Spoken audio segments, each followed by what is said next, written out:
Every aspect of your life is changed when someone this close to you is murdered. You do not figure out until they are gone the void spaces that they leave behind. There was blood coming through the apartment down the hallway. The blood trail continued out of the front door.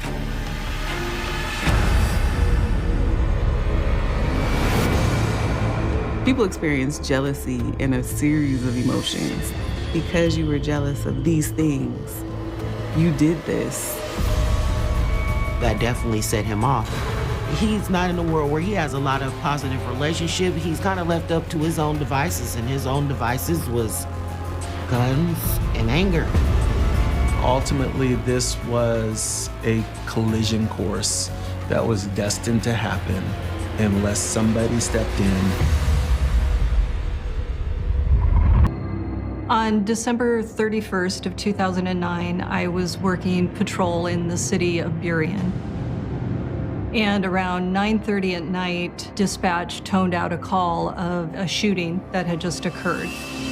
911, what are you reporting? I need an ambulance. And you need an ambulance? Yes, please. We have a shooting. Please don't do this to me, baby. The caller is so upset she isn't able to provide a lot of details. Deputies immediately race to the address. It's a two-story apartment, but it's only probably 10, maybe 12 units total. So 6 downstairs, 6 upstairs. Arriving at a scene like this, you're very cautious because you don't know exactly what you're getting yourself into. So with that, we had stopped on the roadway so that we could get a view of the apartment from a relatively safe distance, and if the shooter was still in the area and potentially looking to start shooting at us, our cars could afford us some cover. Once we had at least another 2 or 3 officers at the scene, we made the decision that we needed to go into the apartment where this shooting had occurred.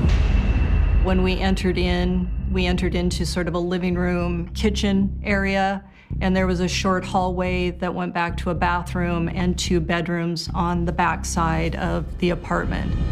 We did not find anybody in the apartment until Deputy Smithmeyer and I entered one of the back bedrooms.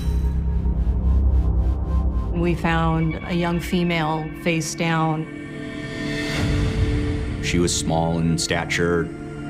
She was a teenager, you could tell, just by looking at her. The 911 caller tells dispatch the victim's name is Mykara Sanders, and she's only 15. It was quite obvious that she had been shot on the left side of her face in the cheek area. It was a very significant wound. There was a fair amount of blood on the covers of the bed, and she was laying partially face down. Deputy Smithmeyer tried to find a pulse on the young lady, and he told me, I can't get a pulse.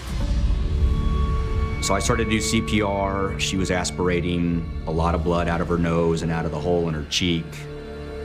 I think between myself and Deputy Ostrom, we continued CPR for several minutes until aid got there.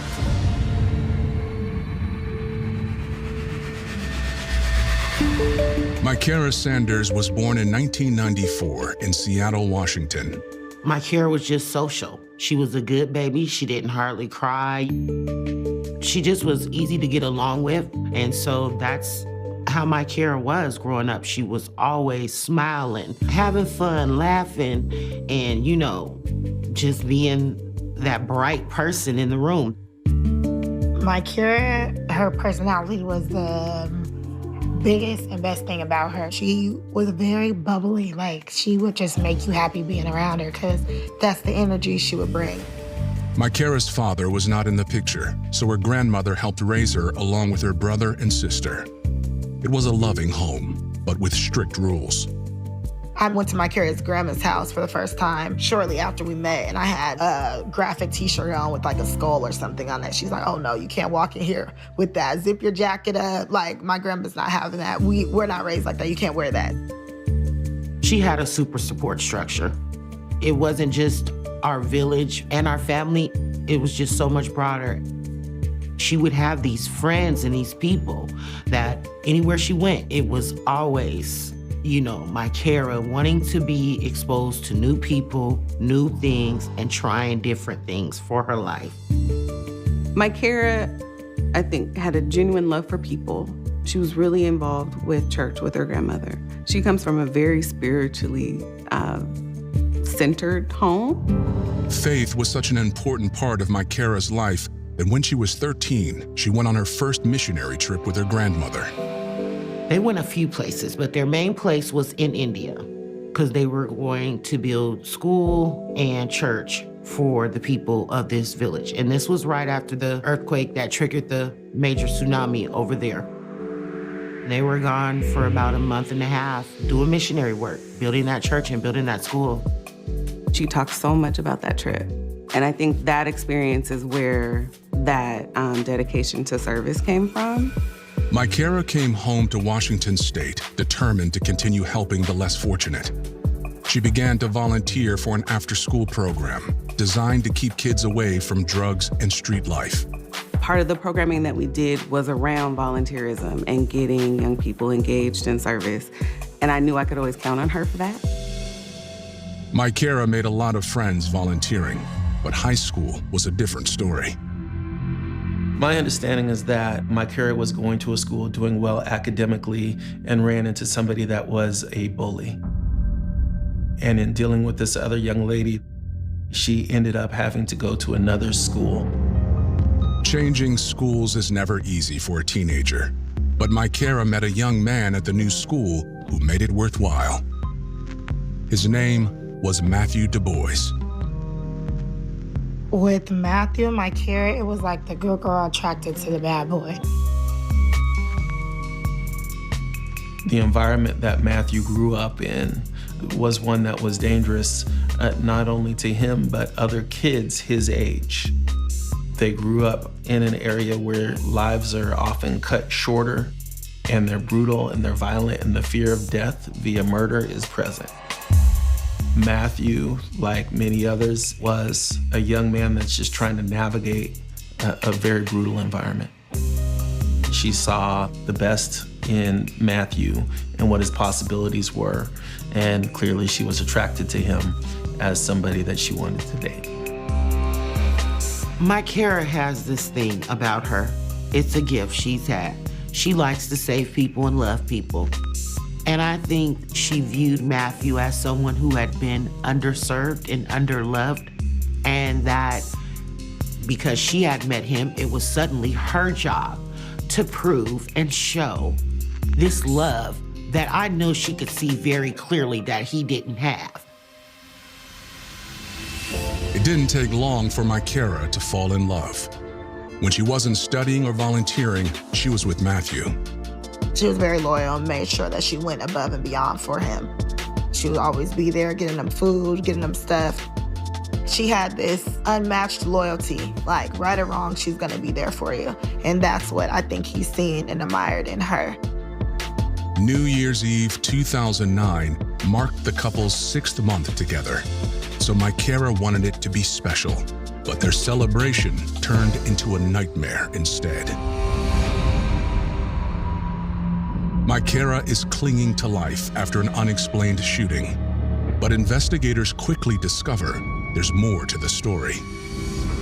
When we left the apartment and secured it, there were several other deputies on scene, and I noticed that there was a lot of activity just upstairs from where we were. While authorities were responding to my Kara's shooting, another call came in. My Kara isn't the only victim. Please, the young man's been shot. Somebody needs to go after him, please. All right, what's the young man's name? Matthew. The caller lives in the apartment upstairs. She says that minutes earlier, the victim stumbled to her door with a gunshot wound. He's bleeding to death. In the stomach side, something else. I don't know. I can't believe it happened. There was blood coming through the apartment down the hallway towards the front door. And when you walked out of the front door, the blood trail continued around to the stairway that led upstairs to where the young man was with the gunshot to his shoulder. The second victim is Micara's boyfriend, 16-year-old Matthew Du Bois.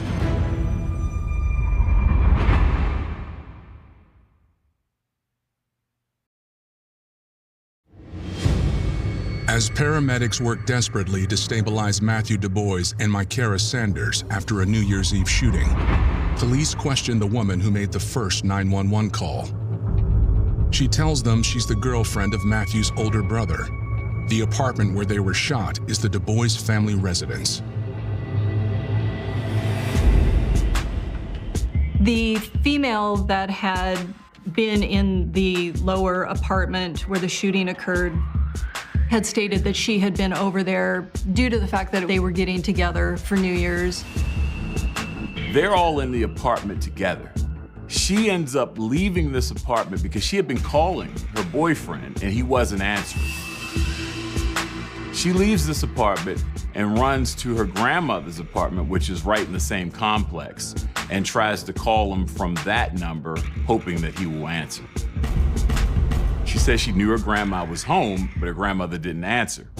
While she's about to knock again, she says she hears a loud bang. At this point, she heads back downstairs to see exactly what happened because she heard the boom and it sounded like it came from her apartment. As she's heading downstairs to go to her apartment, she claimed to police that she saw a black male running from the apartment. And it was someone she didn't recognize.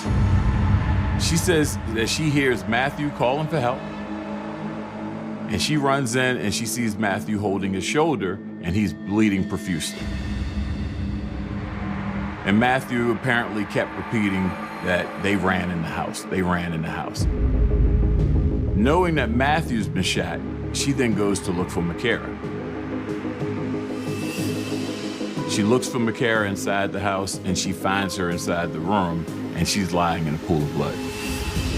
She calls 911.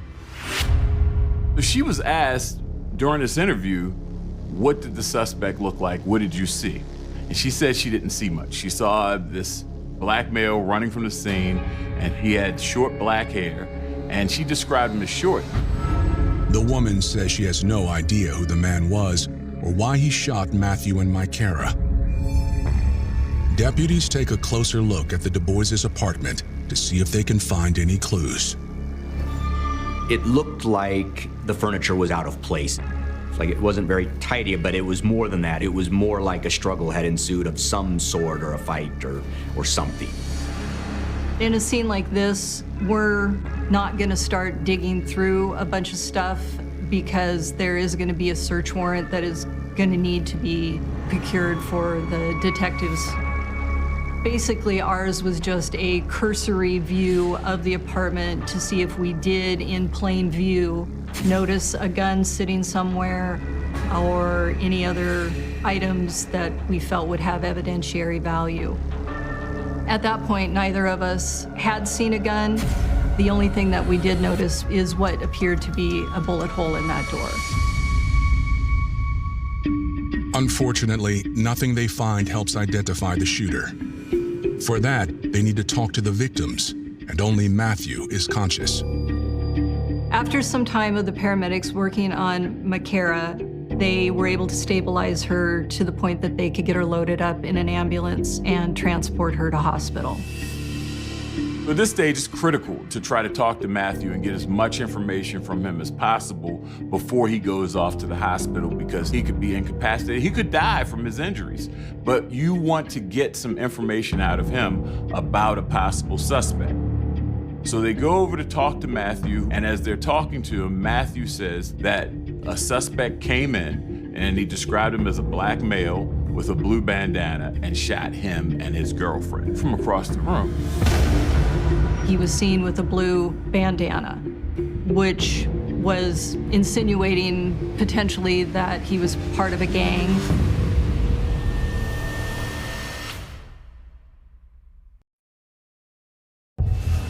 Armed with Matthew Du Bois' description of the gunman who attacked him and his girlfriend, Mykara Sanders, deputies searched the surrounding area.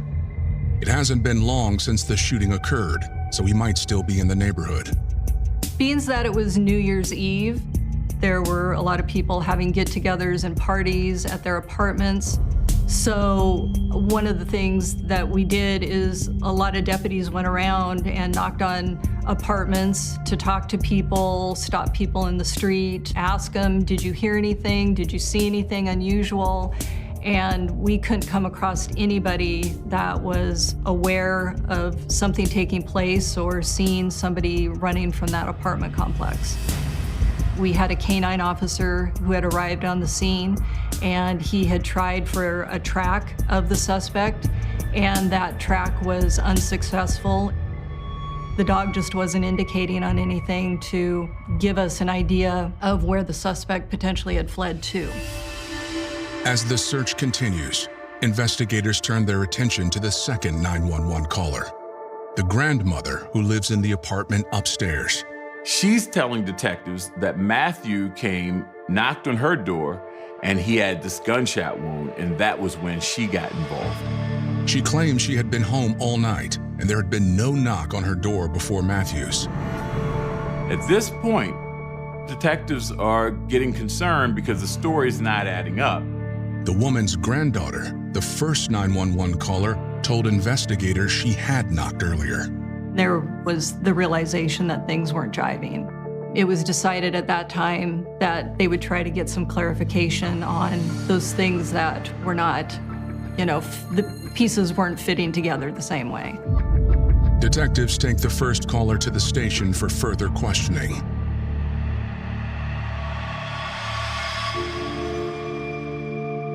At the hospital, Mykara's loved ones are waiting for news of her condition.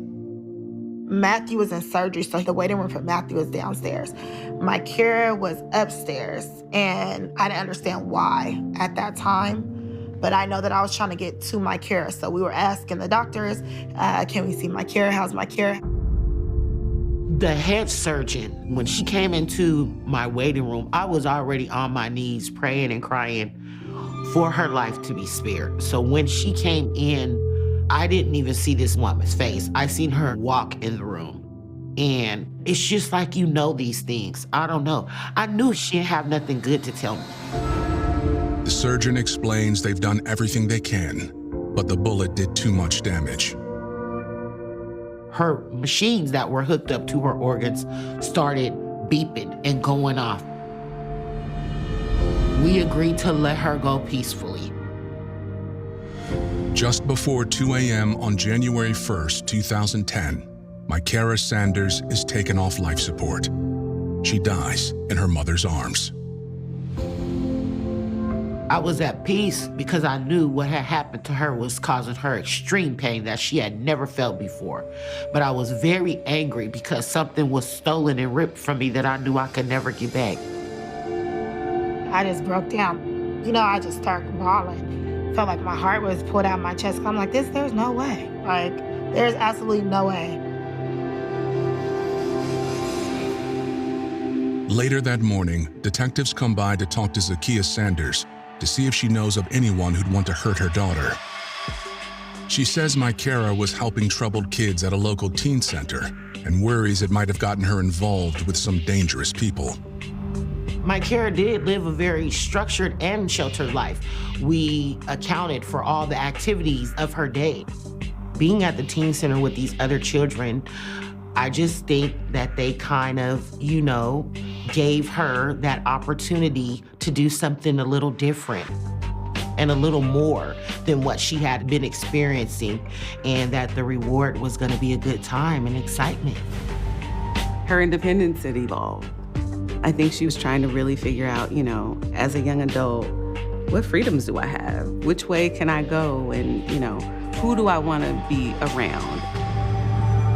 Zakiya says she's been particularly concerned about her daughter's relationship with Matthew Du Bois.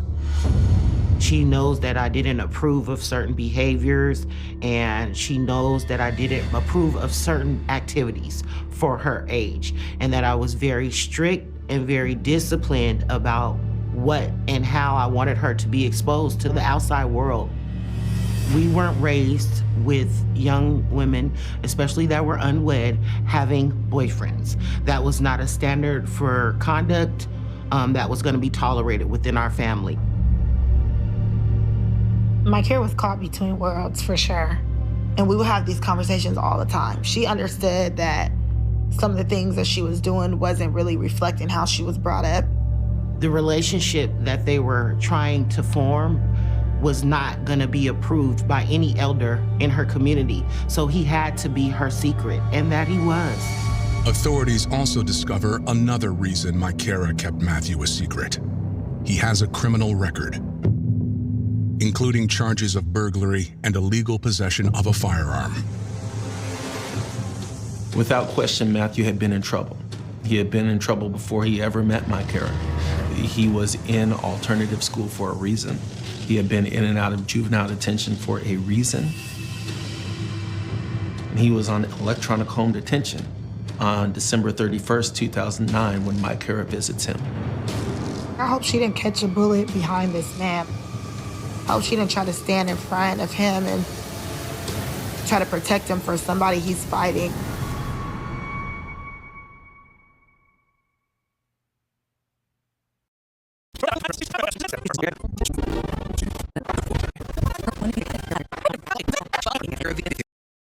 So far, investigators have conflicting stories about what happened the night Mykera Sanders was killed, and little physical evidence to go on.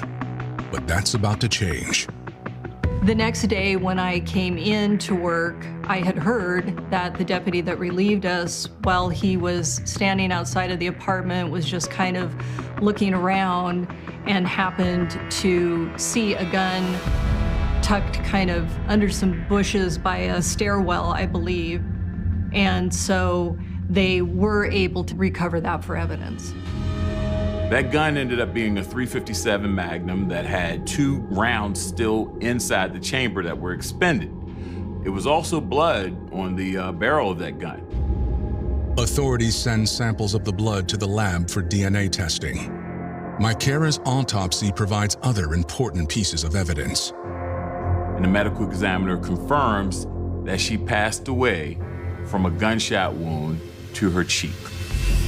They were able to retrieve a bullet from her, and now that bullet can be compared to the weapon that was recovered from the scene. The medical examiner also finds gunpowder marks on Mykera's skin. They were able to determine that this was a close-range gunshot wound where the gun was literally pressed against her face. What this was able to tell detectives is this killer didn't shoot from across the room. This killer walked into this apartment, walked across the apartment, navigated through and into this bedroom, and shot Mykera. That means either Matthew's memory is incorrect or he's not telling the truth. Unfortunately, he's still sedated after surgery, so they'll have to wait to question him further. Instead, detectives have another talk with the witness who confirmed his story. So they bring back in the first 911 caller, who was the young lady who was dating Matthew's brother. It was decided at that time that they would try to get some clarification on those things that were not, the pieces weren't fitting together the same way. When she learns about Mykera's death, the woman suddenly changes her statement. She now says Matthew had a gun that evening. It was a revolver. That's also key because that was found outside. She says he was planning to fire it off that evening for the New Year's Eve celebration. She also said that he was playing around with it while in the apartment, making it go click by pulling the trigger.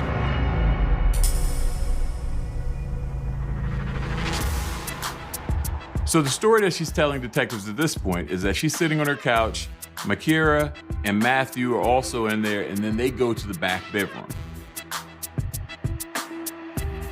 She says she hears a boom, and then she runs upstairs to her grandmother's apartment. And that's when they call police.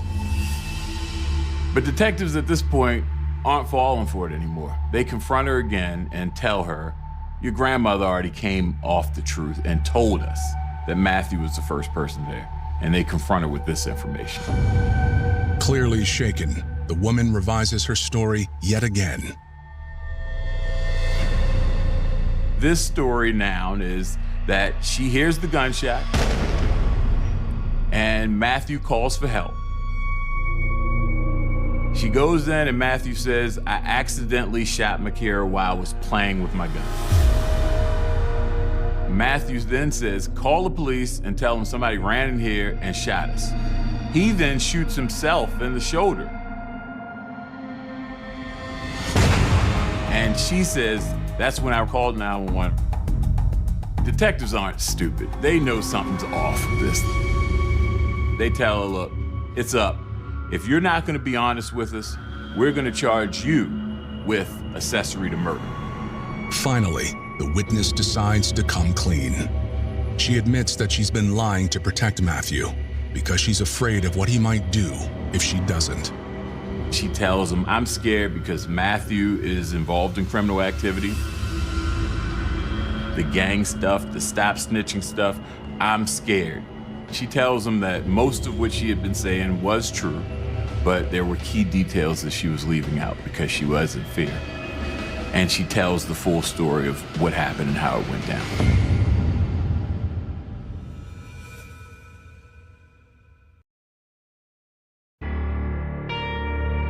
An eyewitness now claims that Matthew Du Bois is the one who shot Makira Sanders and says it all started over jealousy. She tells him that Matthew and Makira got into an argument about a social media app that Makira had gotten a message on. Matthew had been accusing her of cheating, and this grows and escalates, and they go into this back bedroom. She says she hears this argument going on, and then the loud bang. The woman tells investigators Matthew shot himself, then ran out of the apartment with the gun. She doesn't know what he did with it after that. Was this a jealous boyfriend? Was this rage? Was this truly an accident? That's what detectives have to now figure out, because they've kind of pieced this story together where it looks like Matthew is the killer, and he did this. Why did he do it is now the question. But to get answers to these questions, investigators will have to get Matthew to talk. Matthew is at the hospital recovering from surgery, and detectives go back to re-interview him. He does not know Makira has passed away at this point. When they start to interview him, he's given very short answers, asking him questions like, what happened? I got shot. Where did it happen? My apartment. His next answer is a stunner. Who were you with? My girl, that bitch.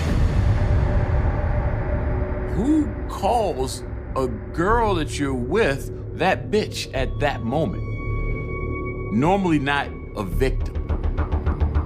Detectives confront him with this information that they have and tell him to stop with the lying, stop with the drama that you're giving us, because we know what happened. We've gotten more information while you have been in the hospital.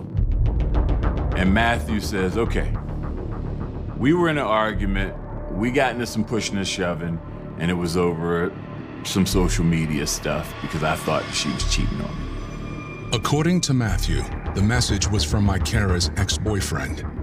He says he didn't tell them about it earlier because he knew it would make him look guilty.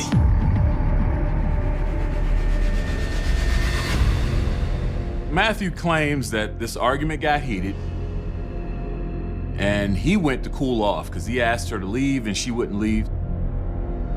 And while he was in the process of cooling off, he hears this gunshot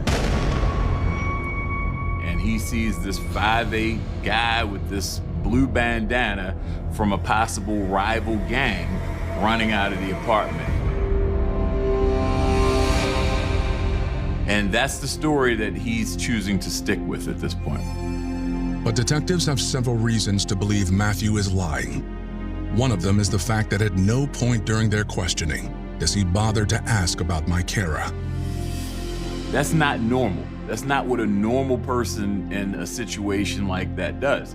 Normally a person says, well, how are they? What's going on? In this scenario, Matthew doesn't know that his girlfriend is dead, but he does know that she was injured severely, and he doesn't ask how she is. Mykera's loved ones don't believe his story either. They tell detectives she never would have cheated on Matthew. But he was right about one thing. She wanted out of the relationship. It was like a roller coaster and she was coming down. She wanted to get away from the lifestyle that she had created with the relationship with Matthew. It was just becoming too much for her. She wasn't satisfied or happy anymore, and she wanted to leave. She was aware that she was in over her head, and this was not going to be a situation she could love away, and that him changing his thoughts, patterns, behaviors, and decision was way beyond her pay grade. I just believe because of the amount of time that he had access to her, that he kind of viewed her at the end of the relationship as kind of like his possession. And when he was threatened with the possibility that he may lose something so precious to him, I think it made him make some decisions and choices about if or how that was going to happen. Given their history, it's easy to see how a message from Mykera's ex on New Year's Eve could have pushed Matthew to a vengeful place. Just the intention of leaving him was going to be a problem. But then for him to find out that what he believes the reason is that you want to leave now is another boy, oh, that definitely set him off. But Mykera wasn't even interested in the other guy. The message was just a general message of invitation to a New Year's Eve gathering from one of her other young male friends. They had started arguing about it. Because you have to also understand too, he was tethered to his home. He was on home detention. So he didn't have the freedom to get up and move around and be social on this day. He felt like he was losing her. And I feel like in the midst of that conflict that he did what he knows how to do, and he reverted back to his normal, unnatural behavior, and that is to use violence with conflict resolution. And through the course of that argument, Matthew stopped using his words to resolve this conflict and picked up his gun and shot my daughter in the face. The question is, will prosecutors be able to prove it?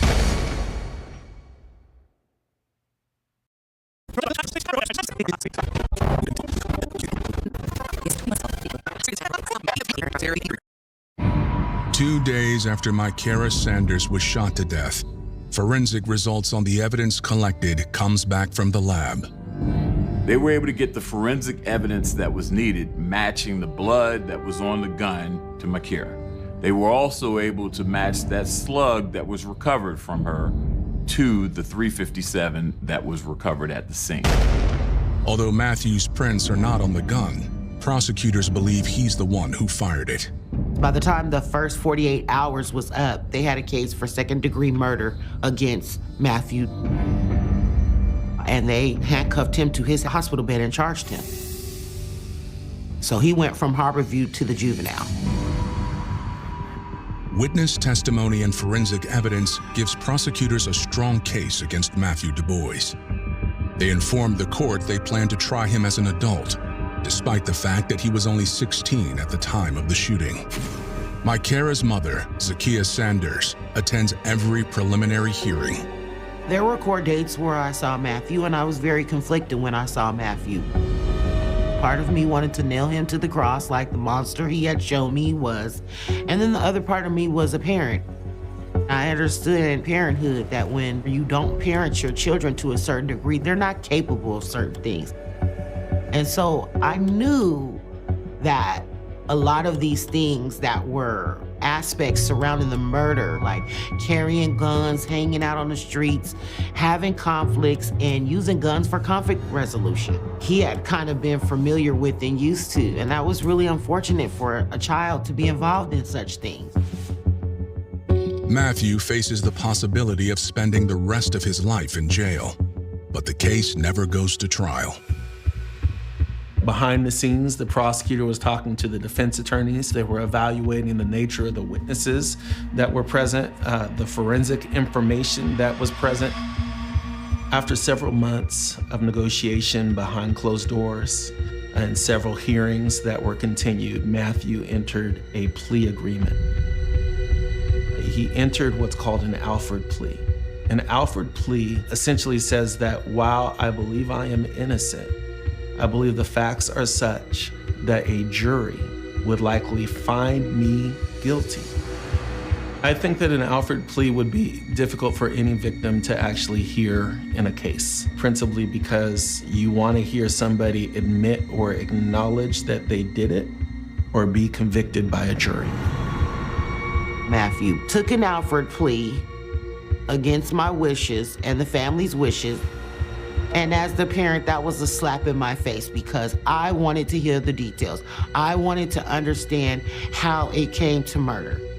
There's been so many different stories said, so many he said, she said, and even after reading Discovery, only have a general idea of kind of what happened. But I wanted to know the fine details. I wanted to know what was the last conversation like, what was she talking about, and things like that.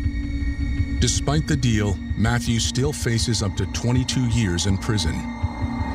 On October 17, 2011, he goes before a judge for sentencing. The defense acknowledges that Matthew killed Mykara, but insists it was an accident. I think that he probably had went through her phone. They was arguing with the phone. The gun was somewhere nearby. He grabbed it, was like, you know, acting or whatever, trying to intimidate her, because I heard the girl that was in the house say that she heard her say, stop playing, and then boom, the gun went off. Prosecutors still believe it was an act of revenge. All of this started with a MySpace post. A MySpace post in which another young man actually invited Mykara to hang out on New Year's Eve with him instead of Matthew. The state's theory ultimately was that Matthew became enraged and he did something that was unspeakable. He shot her.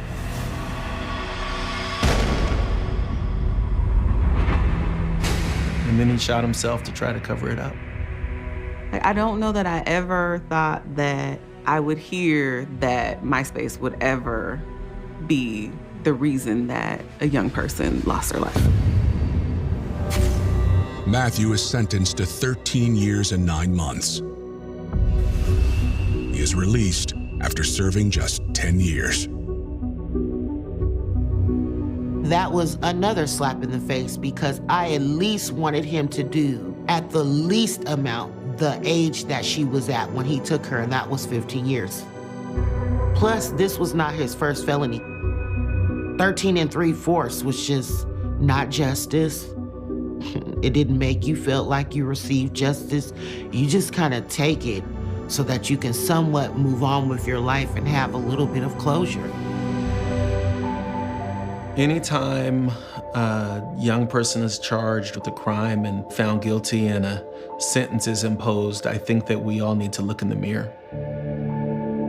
And we all need to reflect upon how we got to that place and how our system failed. He took something that he could never give back and never fully repay.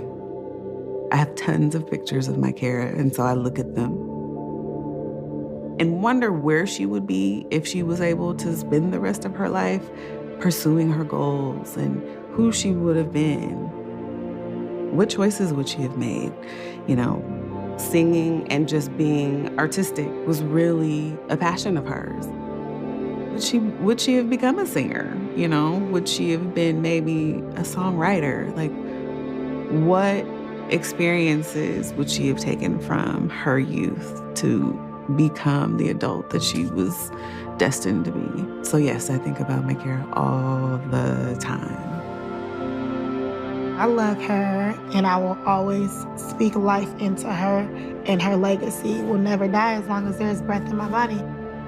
Every aspect of your life is changed when someone this close to you is murdered. You do not figure out until they are gone the void spaces that. October 13, 1995. Abbotsford, British Columbia. It was the kind of evening that should have disappeared into the ordinary rhythm of a small Canadian community. Teenagers were making plans for the weekend. Families were settling into their homes. Cars moved along familiar roads. The streets were beginning to darken beneath the autumn sky, and somewhere in the distance, the Fraser Valley stretched toward the mountains, quiet and enormous. For two 16-year-old girls, the night was supposed to be simple. Tanya Smith and Misty Cockerill were walking together on their way to a party.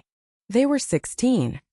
Old enough to believe they understood the world around them, but still young enough to believe that certain dangers belong somewhere else. On television, in newspapers, in stories adults told about distant places. Not here. Not Abbotsford. Not to them. And certainly not on an ordinary walk to a party. But somewhere along that route, another person had already entered the story. A man was watching them. His name was Terry Driver. What happened next would transform two teenage girls into the center of one of the most disturbing criminal investigations in Abbotsford's history. One of them would not come home. The other would survive. But surviving would not mean escaping. Because the nightmare would continue long after the attack was over. For Tanya Smith, October 13th would become the last night of her life. For Misty Cockerill, it would become a dividing line between the life she had before and the life she would be forced to live afterward. And for the people of Abbotsford, it would be the beginning of a terrifying question. Who was the man responsible? At first, investigators were dealing with something horrifying but seemingly contained. Two teenage girls had been attacked. Then Tanya was found dead. And suddenly, the case became something much larger. Because the man responsible did not simply disappear. He wanted people to know that he was there. He wanted the police to know. He wanted the public to know. He called. He taunted. He left messages.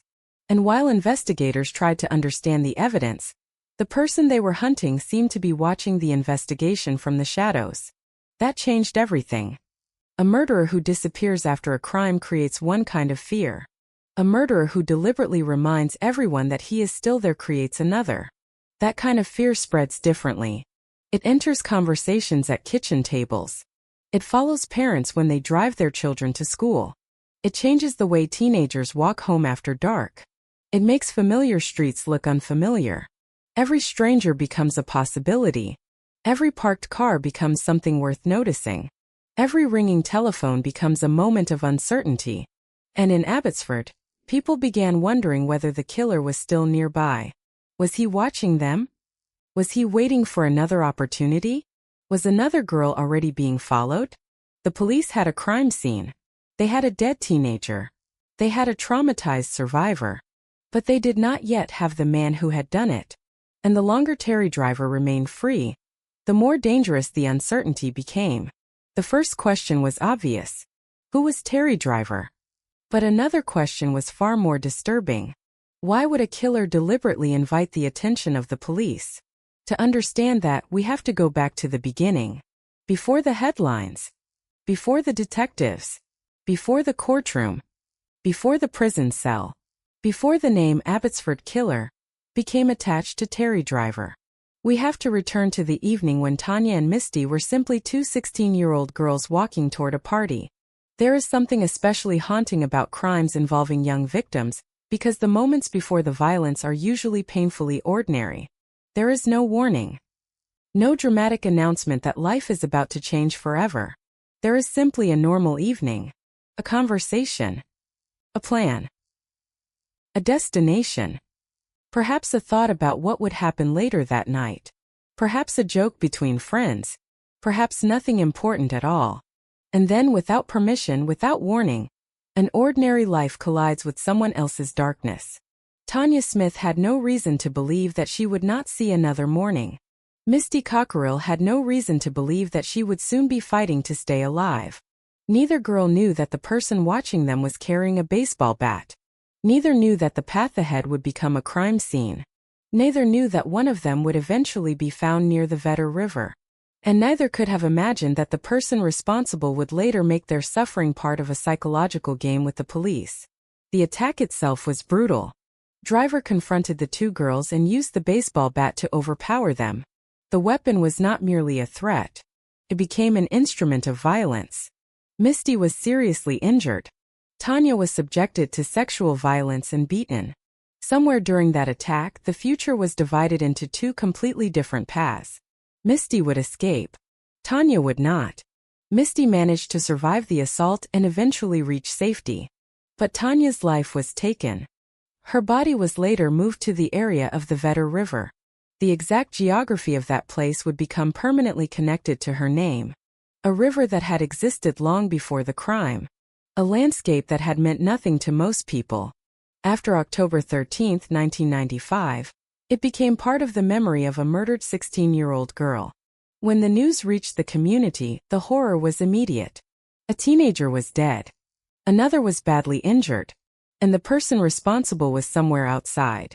At that point, investigators had to move quickly. But there was something else they did not yet understand. The killer was not finished communicating. Soon, police began receiving strange telephone calls. The person on the other end claimed responsibility for the crime. But instead of hiding, he appeared to enjoy the attention. He spoke about the case. He challenged the authorities. He taunted them. Every call had the potential to become a clue. Every word could contain something only the killer should know.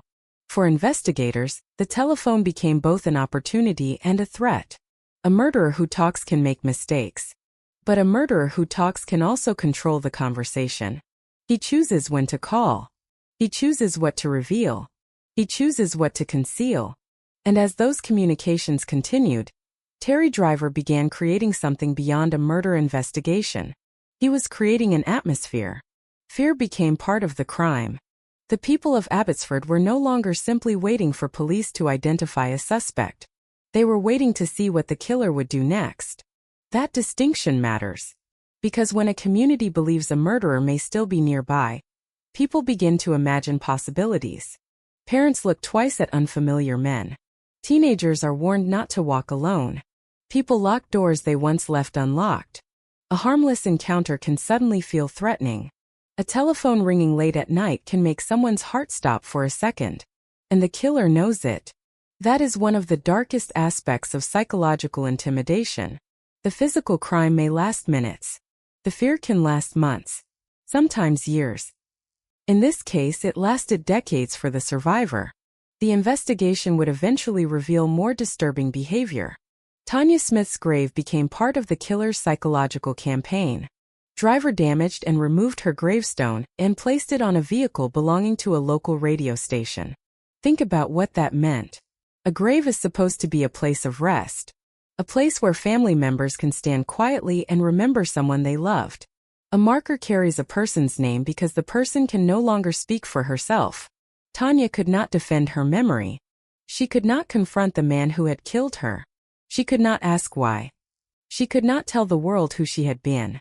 But someone else could disturb even the place where her family came to mourn. And that was exactly what happened. The gravestone became another message. Another intrusion. Another reminder that the killer wanted control to continue even after Tanya's death. He had already taken a life. Now he was reaching into the aftermath. That is what made the case so psychologically disturbing. The violence did not end when Tanya died. The intimidation did not end when the police arrived. The killer continued to insert himself into the story. He wanted the investigators to think about him. He wanted the public to think about him. He wanted the community to remember him. And perhaps most disturbing of all, he seemed to understand the power of fear. At the center of all of this was Misty Cockerill. She had survived.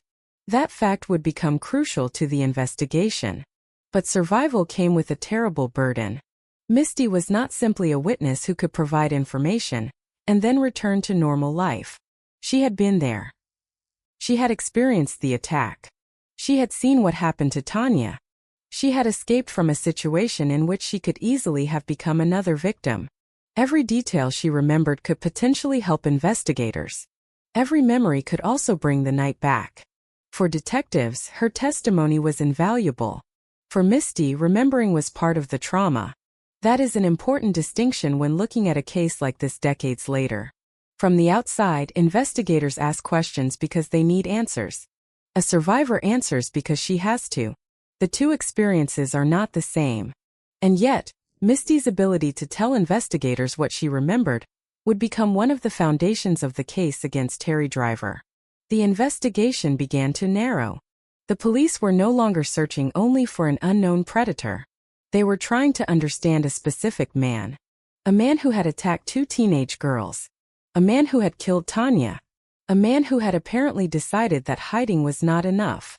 He wanted to play with the people looking for him. But there was one weakness in that strategy. Every time Terry Driver called, every time he sent a message, every time he attempted to demonstrate control, he gave investigators another piece of himself. His voice. His words. His habits.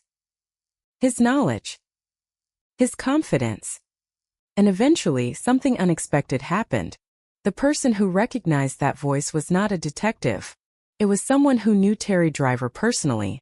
His mother. She heard the voice of the man making those calls. And she recognized it. Her own son. That moment would become one of the most important turning points in the entire investigation. Imagine what that must have meant. A mother hearing a voice on the telephone and realizing that the person police were desperately trying to find might be sitting somewhere within her own family. There is no easy way to describe such a moment. Recognition can arrive before acceptance. You can know something and still refuse to believe it. You can recognize a voice and immediately wish you had not. But eventually, the possibility had to be confronted. Terry Driver was no longer simply a shadow. He had a name. He had a voice. And now investigators had a direct path toward him. For approximately 7 months, the Abbotsford community had lived beneath the shadow of an unknown predator. On May 3, 1996, that period finally came to an end. Terry Driver was arrested. The man who had seemed to move through the investigation like someone outside its reach was finally in police custody. But an arrest does not answer every question. It does not restore a life. It does not erase a memory. It does not undo what happened to Tanya Smith. And it does not erase the fear that had settled into Abbotsford. For the police, the arrest marked the beginning of a different phase. For the prosecution, it meant building a case. For Tanya's family, it meant facing the man accused of taking their daughter. For Misty, it meant knowing that the person who had attacked her was no longer walking free. But there was still the courtroom. There were still questions about motive. There were still arguments about responsibility. There were still claims involving mental health conditions and Driver's own attempts to explain his behavior. And there was one central question that would eventually have to be answered by the court. Was Terry Driver responsible for the death of Tanya Smith? The answer would determine whether the man who had terrified Abbotsford would spend the rest of his life behind bars. But before that answer came, the investigators would have to reconstruct the night of October 13th. They would have to examine the evidence. They would have to listen to the survivor. They would have to separate fact from speculation. And they would have to understand the strange psychology of a man who appeared unable to resist inserting himself into the investigation. Because perhaps the most revealing thing about Terry Driver was not that he tried to disappear. It was that he did not. He called the police. He challenged them. He left messages. He disturbed Tanya's grave. He seemed determined to remain present in the minds of the people hunting him. And in doing so, he may have created the very trail that eventually led investigators back to his door. There is a cruel irony in that. A person can become so convinced that he controls the story that he begins talking too much. He can become so fascinated by his own image that he forgets something fundamental. Every word leaves a trace. Every action creates evidence. Every attempt to frighten someone reveals something about the person doing the frightening. And Terry Driver would eventually learn that the police did not need him to confess everything. They only needed enough pieces to reconstruct the truth. But there was another truth that no courtroom could completely capture. Tanya Smith was 16 years old. She had a family. She had a friend who loved her. She had a future that never arrived. Her story did not begin on the night she was murdered. And it should not be remembered only through the circumstances of her death. Yet for years the crime would threaten to reduce her identity to a name in a case file. Tanya Smith. Victim. 16 years old. Murdered. Those words are accurate. But they are not enough. Because behind every case number is a human being. Behind every crime scene is a life interrupted. Behind every survivor is a person forced to carry memories that nobody should ever have to carry. And behind every headline about a killer is the uncomfortable truth that the killer is not the only person whose story matters. That is why the story of Terry Driver cannot simply be told as the story of an offender. It is the story of Tanya. It is the story of Misty. It is the story of a community that suddenly discovered that danger could walk through familiar streets. And it is the story of how fear can become a weapon, even after the physical violence has ended. Almost 3 decades later, the details of that October night remain disturbing. But the most haunting question is not what Terry Driver did. It is what Tanya might have become if she had been allowed to live. What would she have studied? Who would she have loved? Where would she have traveled? What kind of woman would the 16-year-old girl have become? Nobody will ever know. Because on one autumn night in 1995, someone decided that her future would not belong to her anymore. And that is where this story truly begins. Not with the courtroom. Not with the arrest. Not even with the name Abbotsford Killer. It begins with 2 16-year-old girls walking toward a party, unaware that someone was watching them. One would survive. One would not. And the man responsible would spend the next several months proving that sometimes the most frightening criminals are not the ones who vanish into the darkness. Sometimes they are the ones who step out of it just enough to make sure you know they are still there. The investigation had begun.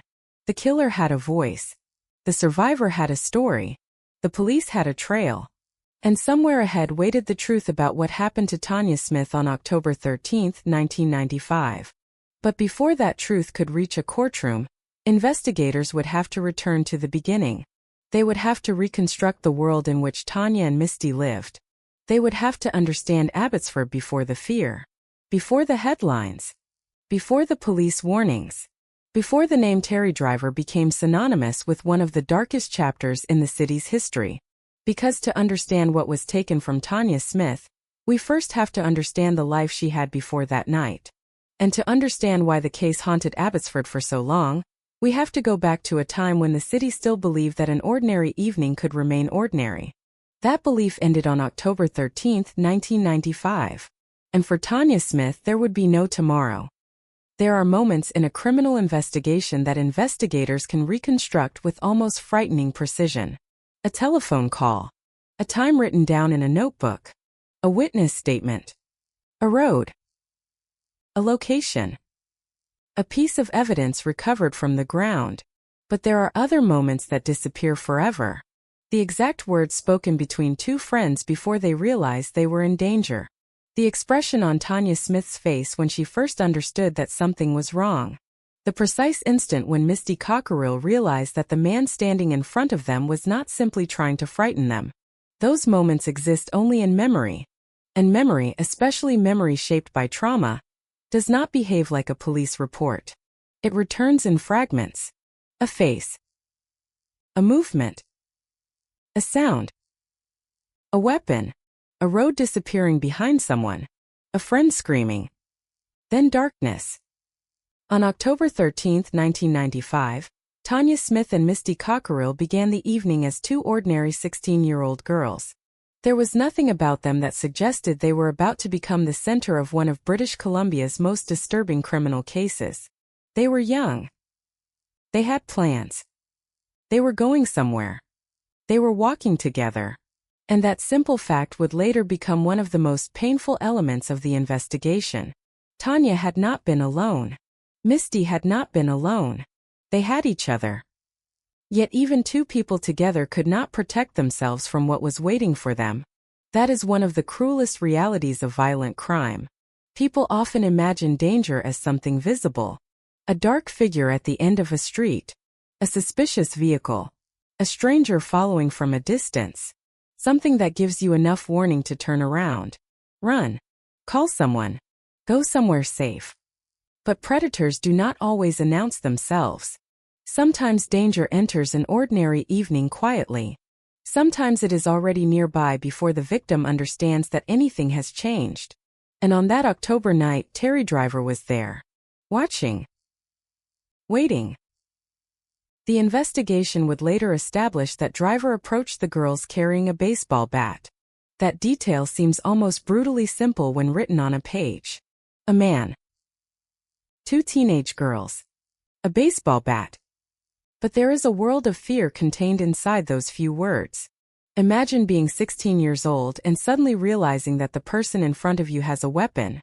Imagine looking at your friend and seeing the same question in her eyes. What do we do? Where do we go? Can we run? Will he let us? And then imagine realizing that there may be no safe answer. The attack that followed was violent. Driver used the bat to overpower the girls. Misty was seriously injured. Tanya was subjected to sexual assault and severe physical violence. The violence was not random in the sense of being harmless chaos. It was directed. It was physical. It was intimate in the most terrifying sense of the word. The attacker was close enough to see their fear. Close enough to hear them. Close enough to know that they were terrified. And somewhere inside that violence, Tanya's fate was sealed. Misty would survive. Tanya would not. Those 2 sentences contain the entire tragedy. But they do not contain what came afterward. Because for Misty, survival was not the end of the story. It was the beginning of another one. A story about memory, fear, recovery, and the burden of being the person who lived when someone else did not. For investigators, Misty became something else. A witness. The surviving witness to a murder. That distinction can sound clinical. In a police investigation, it is necessary. But behind the word witness was a 16-year-old girl who had just endured a horrific attack and watched her friend become its victim. Every question detectives needed answered potentially meant reopening the most painful moments of her life. What did he look like? What was he wearing? What did he say? Where did he take you? What weapon did he use? What happened to Tanya? What happened after that? Questions are essential to solving crimes. But for survivors, answers can come at a cost. And while investigators worked to build a picture of the attack, the community was beginning to understand that something terrible had happened. A young girl was dead. Another had survived. The killer was still unidentified. And the public had no idea whether the violence had ended. That uncertainty is often more frightening than a confirmed threat. If police tell a community that a dangerous person has been arrested, people can breathe again. If they say a suspect has been identified, people can begin to understand what happened. But when the attacker remains unknown, every possibility stays alive. Maybe he was local. Maybe he was watching. Maybe he knew the area. Maybe he had chosen Tanya and Misty deliberately. Maybe he would do it again. There was no answer. Only questions. And then the telephone calls began. That was when the case took on a different character. The person contacting police appeared to know details about the crime. He did not behave like someone desperate to disappear. He behaved like someone who wanted to be heard. He wanted the police to know that he was still out there. That created a psychological battlefield. The investigators were searching for him. But he was also, in a sense, searching for them. Every call became a confrontation without a physical meeting. A voice on the telephone. A detective listening. A pause. A statement. Perhaps a taunt. Then the line went dead. And somewhere in Abbotsford, the man on the other end of the telephone could continue with his life. That possibility must have been terrifying.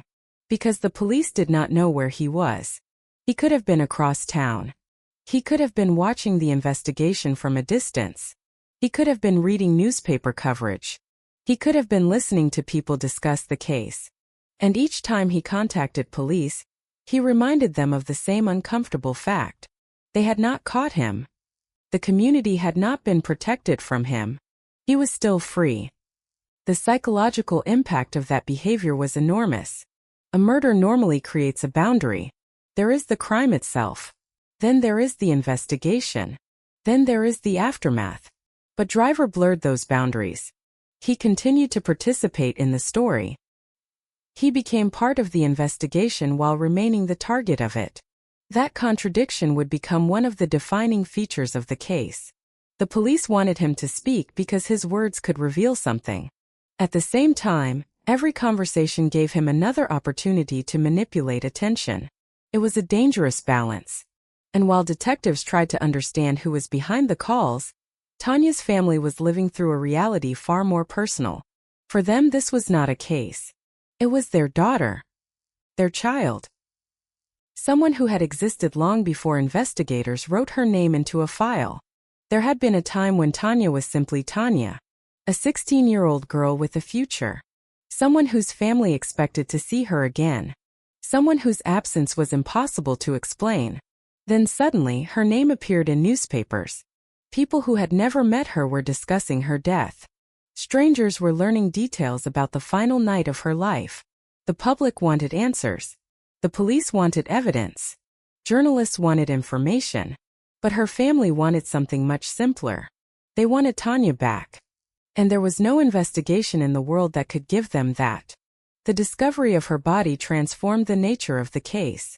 Now detectives had a homicide. They had to determine how Tanya died. They had to establish where she had been. They had to reconstruct her movements. They had to understand the connection between Tanya and Misty. They had to identify the person responsible. And they had to determine whether the attack was an isolated event or part of something larger. Then came another disturbing development. Tanya's grave was violated. Her gravestone was damaged and removed. It was then placed on a vehicle belonging to a local radio station. The symbolism was impossible to ignore. The killer had already taken Tanya's life. Now he was interfering with the place where she was supposed to be remembered. For Tanya's family, a grave should have represented a boundary between life and death. A place where grief could exist without intrusion. But Driver appeared determined to cross that boundary. The act turned mourning itself into another source of fear. It was as though the killer was saying that even after death, Tanya's name remained under his control. But there was something else happening. He was creating publicity. Every disturbing act guaranteed attention. Every message created another headline. Every new development brought the case back into people's homes. The more he inserted himself into the investigation, the more people talked about him. The killer became a presence in the community. People knew his name before they knew his face. They knew the nickname attached to him. The Abbotsford Killer. And that nickname carried a psychological weight far beyond the identity of one man. It became a symbol. Parents heard it. Teenagers heard it. Police heard it. The media repeated it. The name became connected to the fear that had spread across the city. But names can also become traps. Once a person begins believing in the identity created around him, he may start performing for it. And Driver appeared to embrace the attention. He did not simply have the power to hurt. He had discovered another kind of power. The power to make people afraid. That difference matters. Physical violence controls a victim in a specific moment. Fear can control thousands of people at once. A single attack can affect one location. A threat can affect an entire community. That is why the calls mattered. That is why the messages mattered. That is why the damaged gravestone mattered. They extended the reach of the original crime. The victim was no longer the only person being targeted. Everyone who heard about the case became part of the psychological landscape. And the police understood that the longer Driver remained free, the more dangerous the situation could become. There was also the possibility that he would attack again. That possibility could not be dismissed. The investigators had already seen what he was capable of. They knew that one teenager was dead. They knew another had survived. They knew the offender was willing to communicate. They did not know what he wanted next. So the investigation intensified. Detectives examined statements. They studied the communications. They followed leads. They looked for connections. And all the while, Misty remained central to the case. She had escaped. That meant she could potentially identify the attacker. But identification was not simple. Trauma changes perception. Fear compresses time. Memory can preserve certain details with incredible clarity, while allowing others to disappear. A survivor may remember the weapon but not the exact sequence of events. A face may be burned into memory. A voice may be remembered. A particular movement may remain vivid for decades. The police had to work carefully. They needed the truth. But they also had to recognize that the person helping them find it had suffered enormously. Then came one of the strangest elements of the investigation. The police began to realize that the person contacting them might not be a complete stranger. Someone close to Terry Driver recognized the voice. His mother. Imagine hearing your son's voice in circumstances like these. First, perhaps there is disbelief. Then doubt. Then the mind begins comparing what it hears with what it already knows. The rhythm of speech. The tone. The sound of certain words. A familiar voice can be impossible to disguise from someone who has heard it for years. And eventually she recognized it. The man making the calls was Terry Driver. That information changed the investigation. A name had emerged. A suspect had emerged. The unknown killer now had an identity.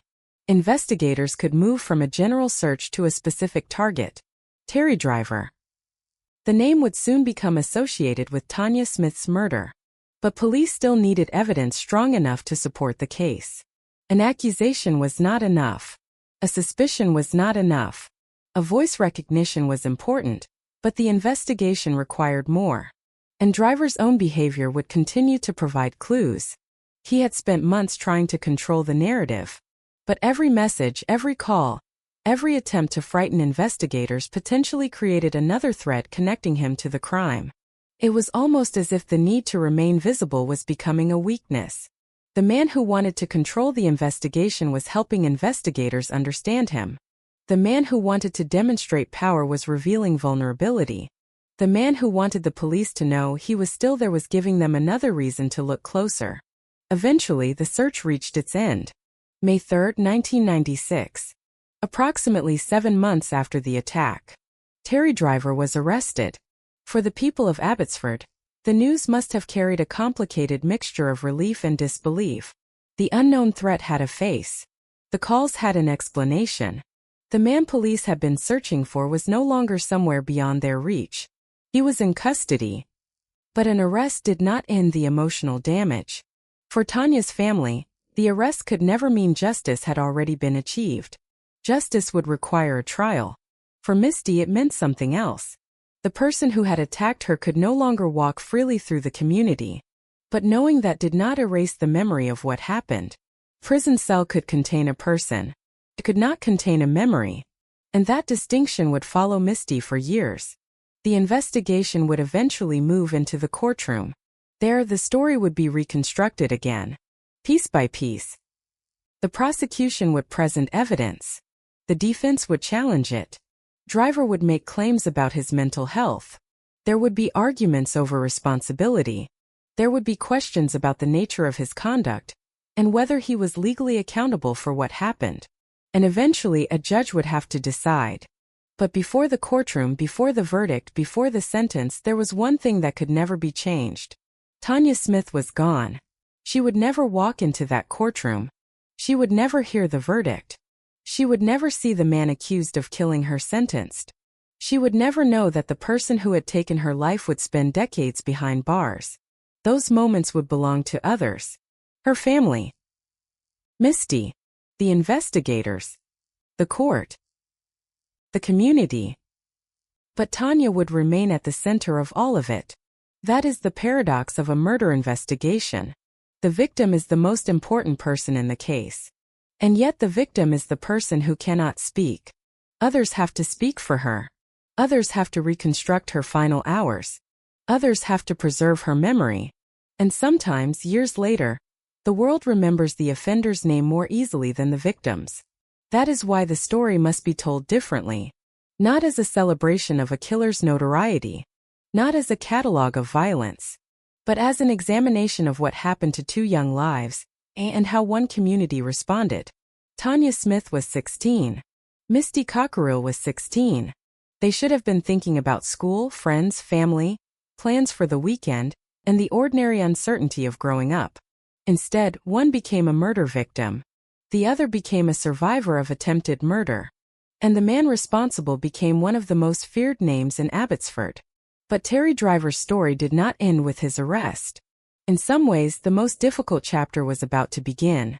Because now the police had to prove what they believed had happened. They had to take the fragmented memories, the communications, the physical evidence, the witness testimony and the suspect's own behavior and turn them into a coherent case. The public wanted certainty. The family wanted justice. The survivor wanted the truth recognized. And the accused wanted to challenge the story being built around him. The courtroom would become the place where those competing narratives collided. But before that confrontation could happen, investigators had to return to the landscape where everything began. They had to look again at Abbotsford, at the roads, at the places Tanya and Misty had traveled, at the area near the Vedder River, at the locations connected to the investigation. Because geography can tell a story that people sometimes cannot. A road can show opportunity. A distance can reveal movement. A location can connect two events. A seemingly insignificant place can become critical evidence. And in the Terry Driver investigation, the physical world around Abbotsford would become inseparable from the psychological world of the crime. The city had changed. The people had changed. And somewhere in the background the question remained. Why Tanya? Why that night? Why did Driver choose them? And why, after committing such a terrible crime, did he appear so determined to keep reminding the police that he existed? Perhaps the answer lay in the psychology of control. Perhaps it lay in the desire to become important through fear. Perhaps it lay somewhere inside Driver's own troubled history. But those explanations would come later. For now there was only the night. 2 16-year-old girls. A man with a baseball bat. A road leading toward a party. And a future that would never be the same. One girl would eventually be found dead. The other would survive. A killer would make phone calls. A mother would recognize her son's voice. A community would spend months looking over its shoulder. And 7 months later, Terry Driver would finally be taken into custody. But even then the story was not finished. Because an arrest tells us who the police believe committed a crime. A conviction tells us what the court ultimately found proved beyond the required legal standard. And between those two moments lies the investigation, the evidence, the contradictions, the questions, the theories, the testimony, the pieces that fit, and the pieces that did not. That is where the next chapter begins. Before the name Abbotsford Killer became attached permanently to Terry Driver, there was a place called Abbotsford. There were families who believed they knew their community. There were teenagers who believed an ordinary walk could remain ordinary. There were parents who believed that when their children went out for the evening, they would come home. And there were two girls who had no reason to believe otherwise. Then Terry Driver entered their path. One of them never came home. The other carried the night with her. And the city that had once seemed familiar would forever remember the autumn of 1995 as the moment when an invisible threat became real. The police would eventually catch the man they were looking for. The courts would eventually pass judgment. The prison system would eventually contain him. But none of those things could restore Tanya Smith's life. None could return the 16-year-old girl to her family. None could erase the memories carried by Misty Cockerill. And none could completely erase the fear that had spread through Abbotsford. That is why this case remains so disturbing. Not because Terry Driver became famous. Not because the newspapers gave him a terrifying nickname. But because for one community, the distance between an ordinary evening and unimaginable violence suddenly became very small. And on October 13, 1995, 2 teenage girls crossed that distance. Only one of them would ever cross back. By the time Terry Driver's name began circulating through Abbotsford, the police were no longer dealing with the simple question of who had killed Tanya Smith. They were dealing with something more unsettling. A man who seemed to want them to know he existed.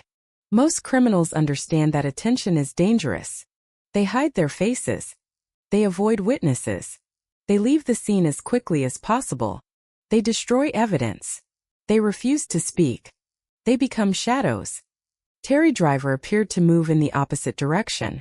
The more the police searched, the more he seemed to insert himself into the investigation. He called. He spoke. He challenged them. He left messages. He created reminders of himself. It was as though disappearing was never the point. Being remembered was. And that changed the psychological nature of the case. A murderer who hides can terrify a community because nobody knows where he is.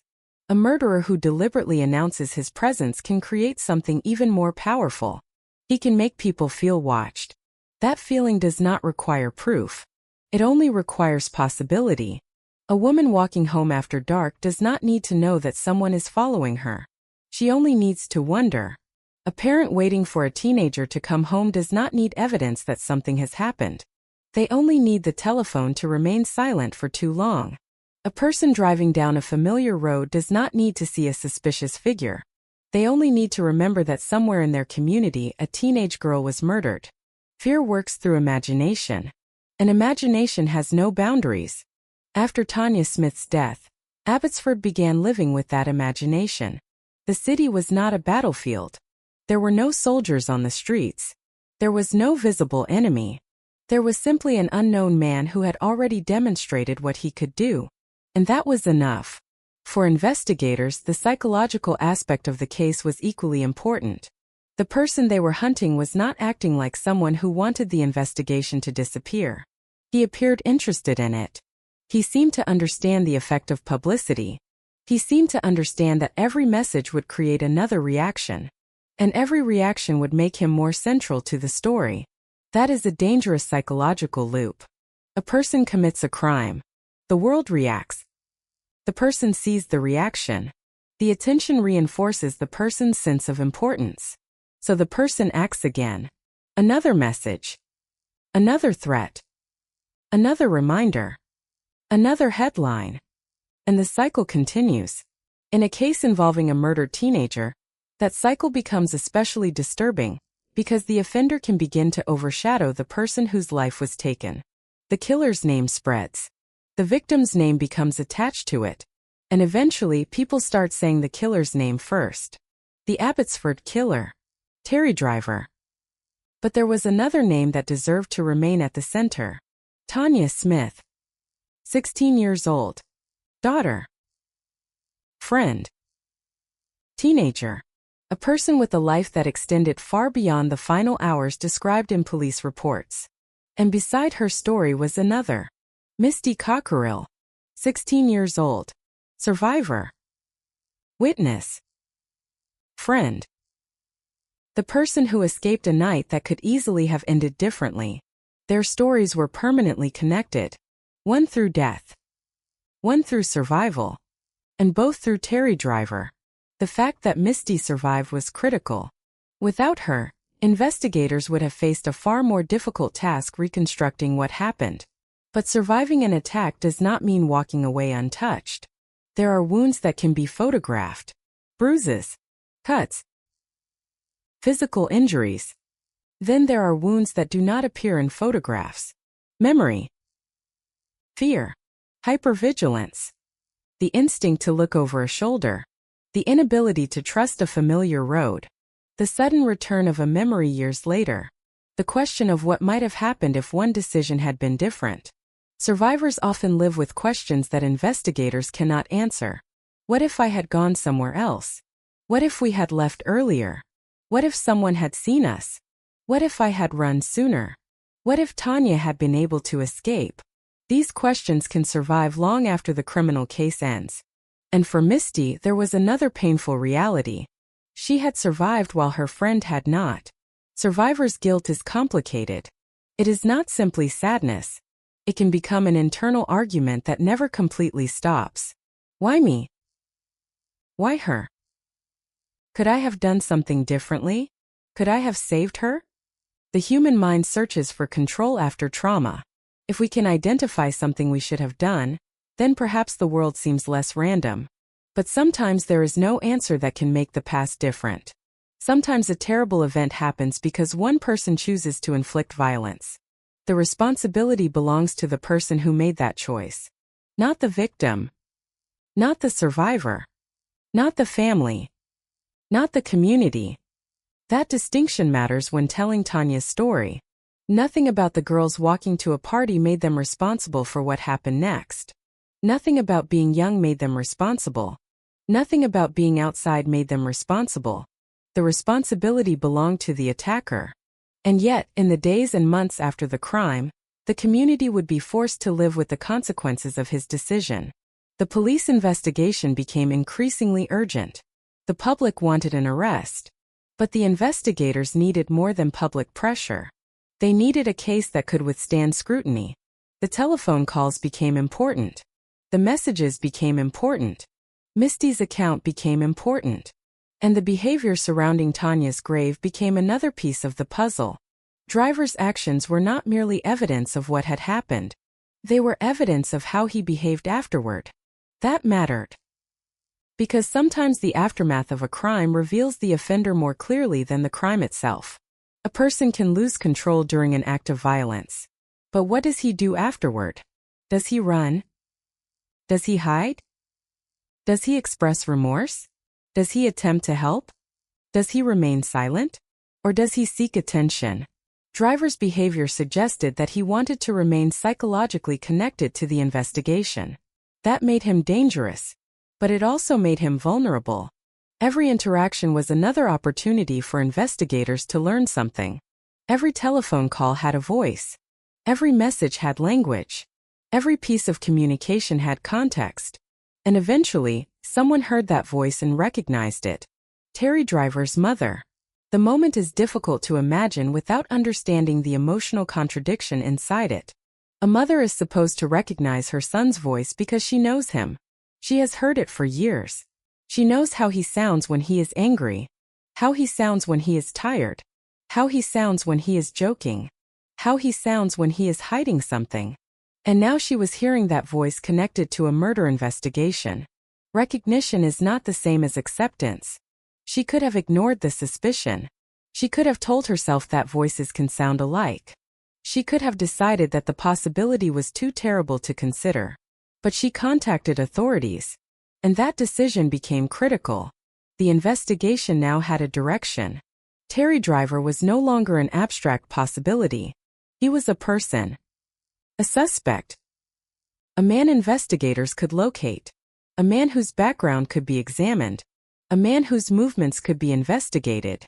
A man who could be arrested. On May 3, 1996 he was. The months of uncertainty ended with handcuffs. But the end of the manhunt was not the end of the story. In some ways, it was only the beginning of the part that would be examined under the harshest light. The courtroom. There, the story would have to move from suspicion to proof. The prosecution would have to demonstrate what happened. The defense would challenge the evidence. Driver would attempt to explain his conduct. Mental health conditions would become part of the discussion. Tourette's syndrome. Obsessive-compulsive disorder. Attention deficit hyperactivity disorder.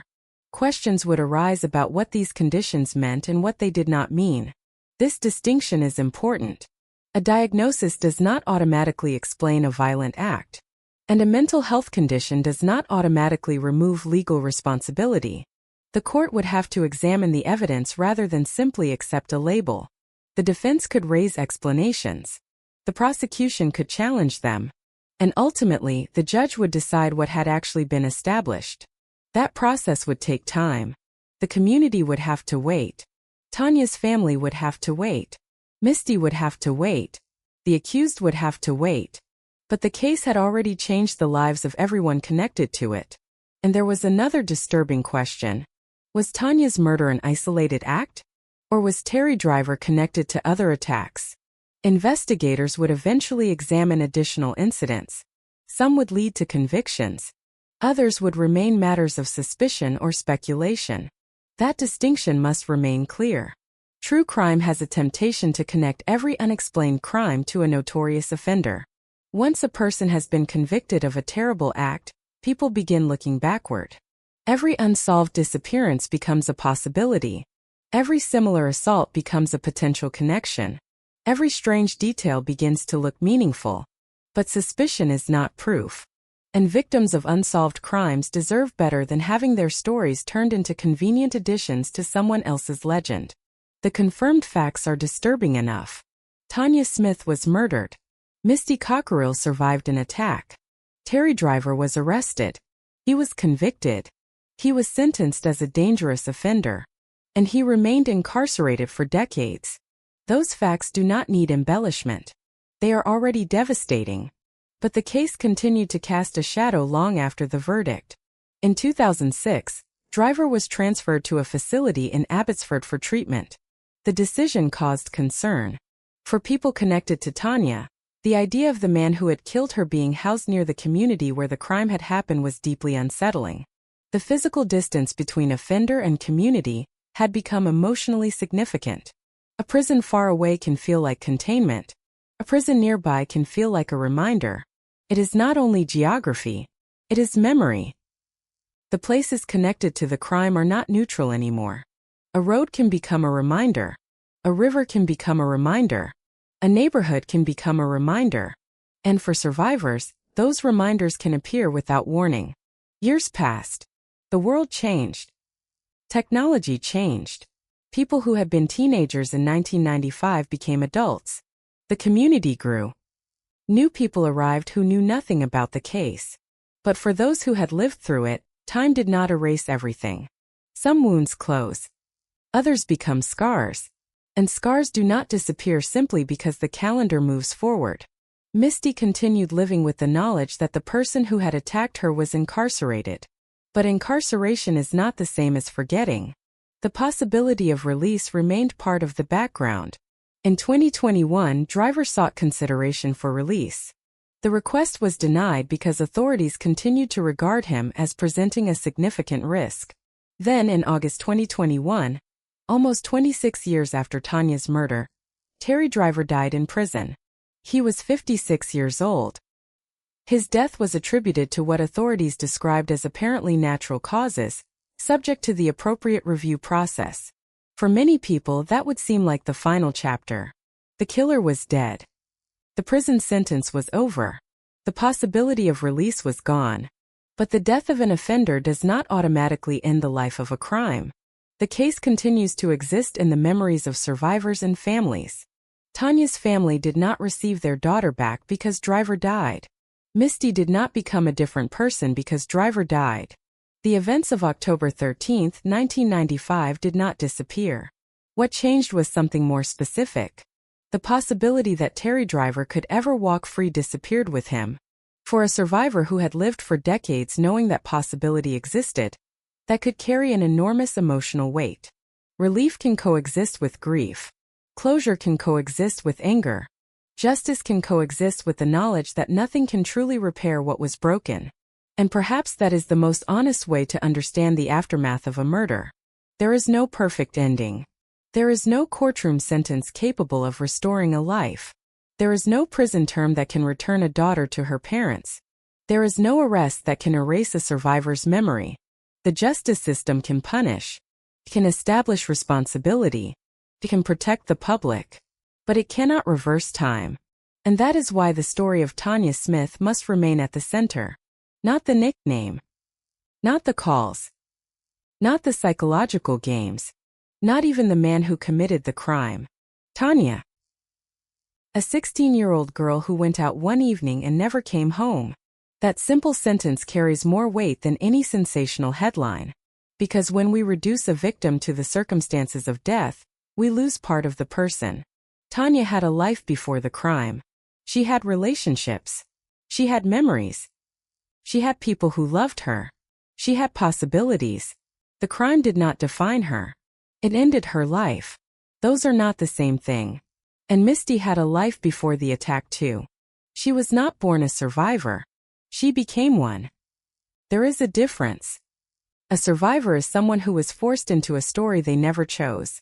Misty did not ask to become a witness. She did not ask to carry memories of Tanya's final moments. She did not ask to live with the possibility that the person who attacked her might someday return to the community. But she survived. And because she survived, the truth about that night could be pursued. Her testimony became part of the bridge between what happened in the darkness and what could eventually be proven in court. That is one of the reasons her role matters so much. Without survivors, some crimes remain silent. Their memories become evidence. But they should never be reduced to evidence. They are people first. That principle matters in every true crime story, especially this one, because there is a danger in focusing too heavily on the psychology of a murderer. The more fascinating the offender appears, the easier it becomes to forget the people harmed by him. The more disturbing his behavior becomes, the more attention he receives. And attention can unintentionally become another form of reward. So the story of Terry Driver should not be told because he deserves fascination. It should be told because Tanya Smith deserves to be remembered. Because Misty Cockerill deserves recognition for surviving. Because the investigation reveals how law enforcement can respond when an offender attempts to manipulate the public. And because the case demonstrates something uncomfortable about fear. Fear does not always end when the police arrive. Sometimes it begins there. The people of Abbotsford learned that in 1995. They learned that an ordinary evening could become a crime scene. They learned that a killer could reach beyond the physical act of murder and influence the emotions of an entire community. They learned that a telephone call could carry more than words, could carry a threat. And they learned that sometimes the person who wants to frighten everyone may ultimately expose himself through the very attention he seeks. Terry Driver wanted to be heard. His voice became part of the investigation. His messages became part of the evidence. His behavior helped define the psychological shape of the case. And eventually, the man who seemed to be controlling the story found himself inside it. Not as the mysterious figure in the shadows. Not as the voice on the telephone. But as the accused standing before a court. The transformation was complete. The hunter had become the hunted.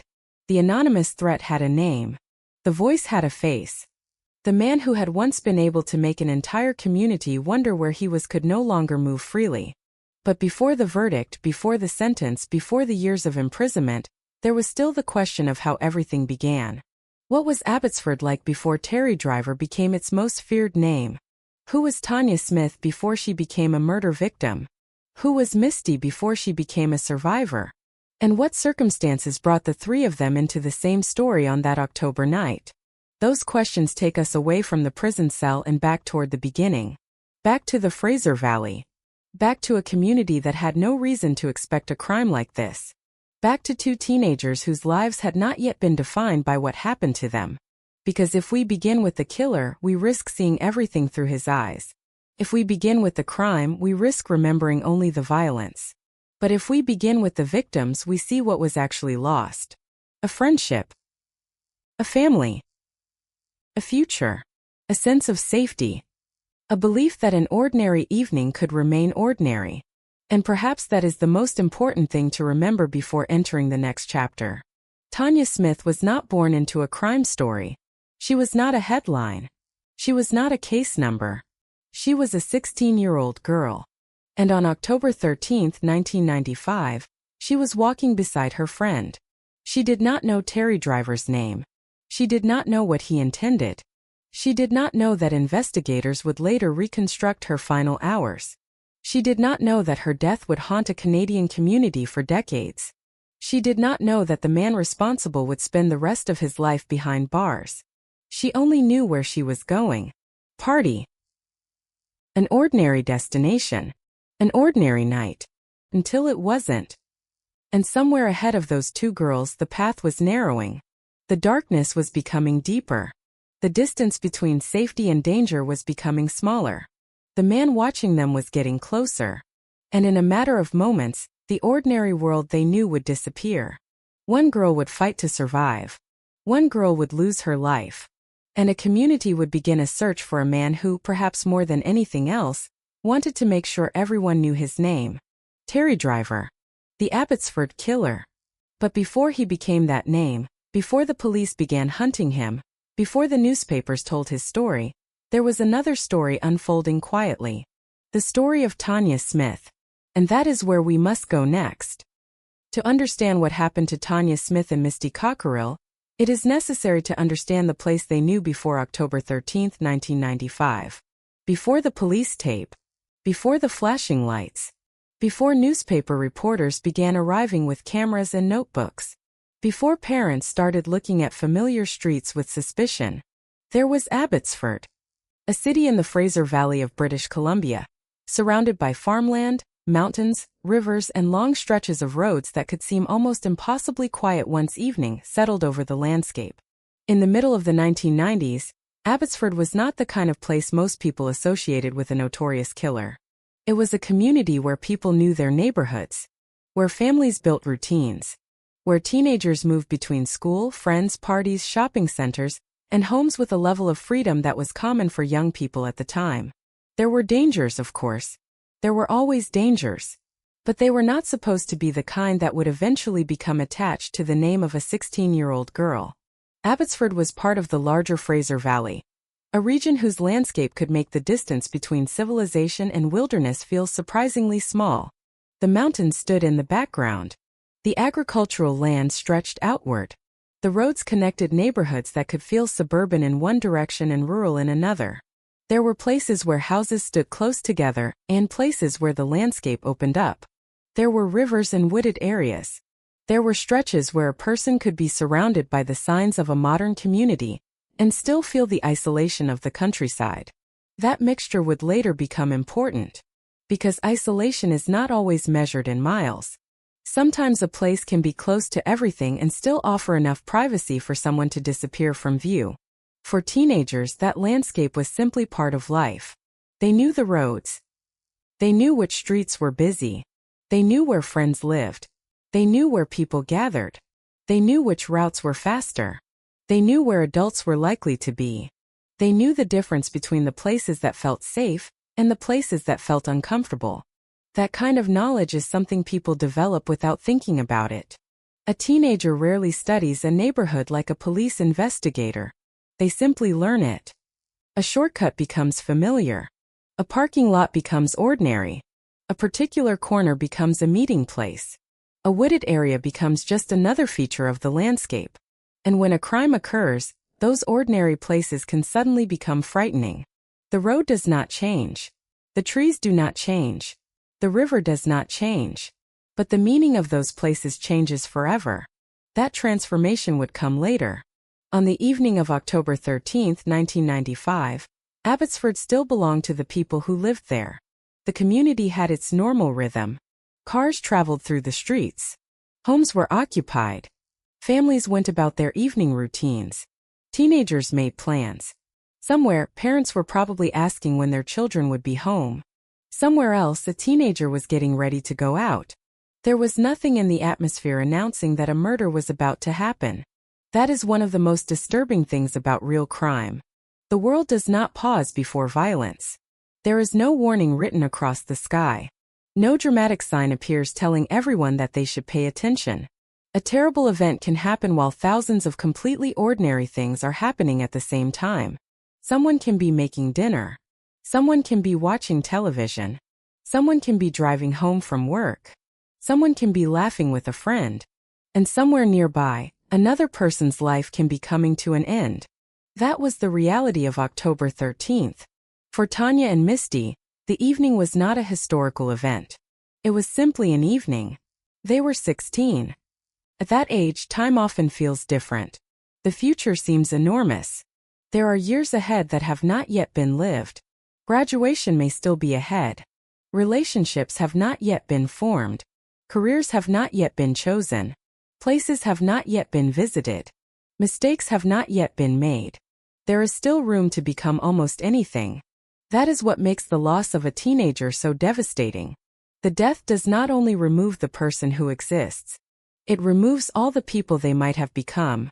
Tanya would never have the chance to discover what adulthood would look like. She would never grow older. She would never look back at 16 and remember it as the beginning of something. Her life stopped at the exact age when so much of life was supposed to begin. But on that October evening, none of that was known. The people around her were not looking at her as a future murder victim. They saw a teenage girl. A friend. A daughter. Person. That is how she should be remembered. The crime would later make Tanya famous in a way no 16-year-old should ever become famous. Her name would appear in headlines.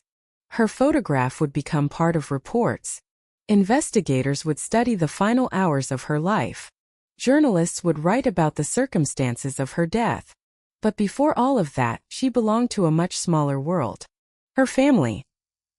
Her friends. The people who knew her voice. The people who knew her personality. The people who knew the little details that never make it into a police file. Those details matter.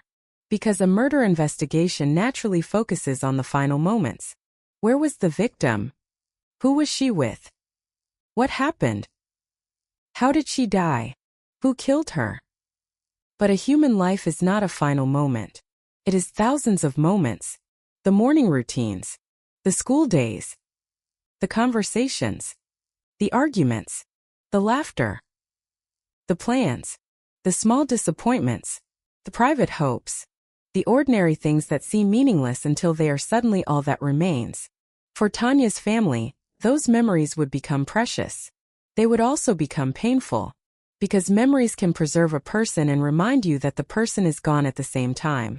That contradiction is at the heart of grief. You want to remember. But remembering hurts. You want to forget the worst part.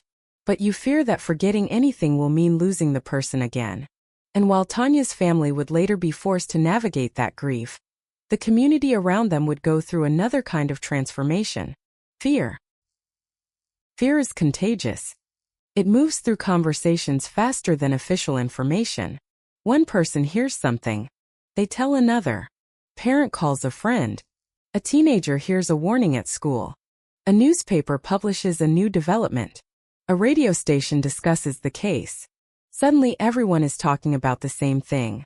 Where is the killer? Who is he? Is he still nearby? Could he attack again? The questions grow faster than the answers. But that had not happened yet. Not on the afternoon before the attack. Abbotsford was still simply Abbotsford. The mountains were still mountains. The roads were still roads.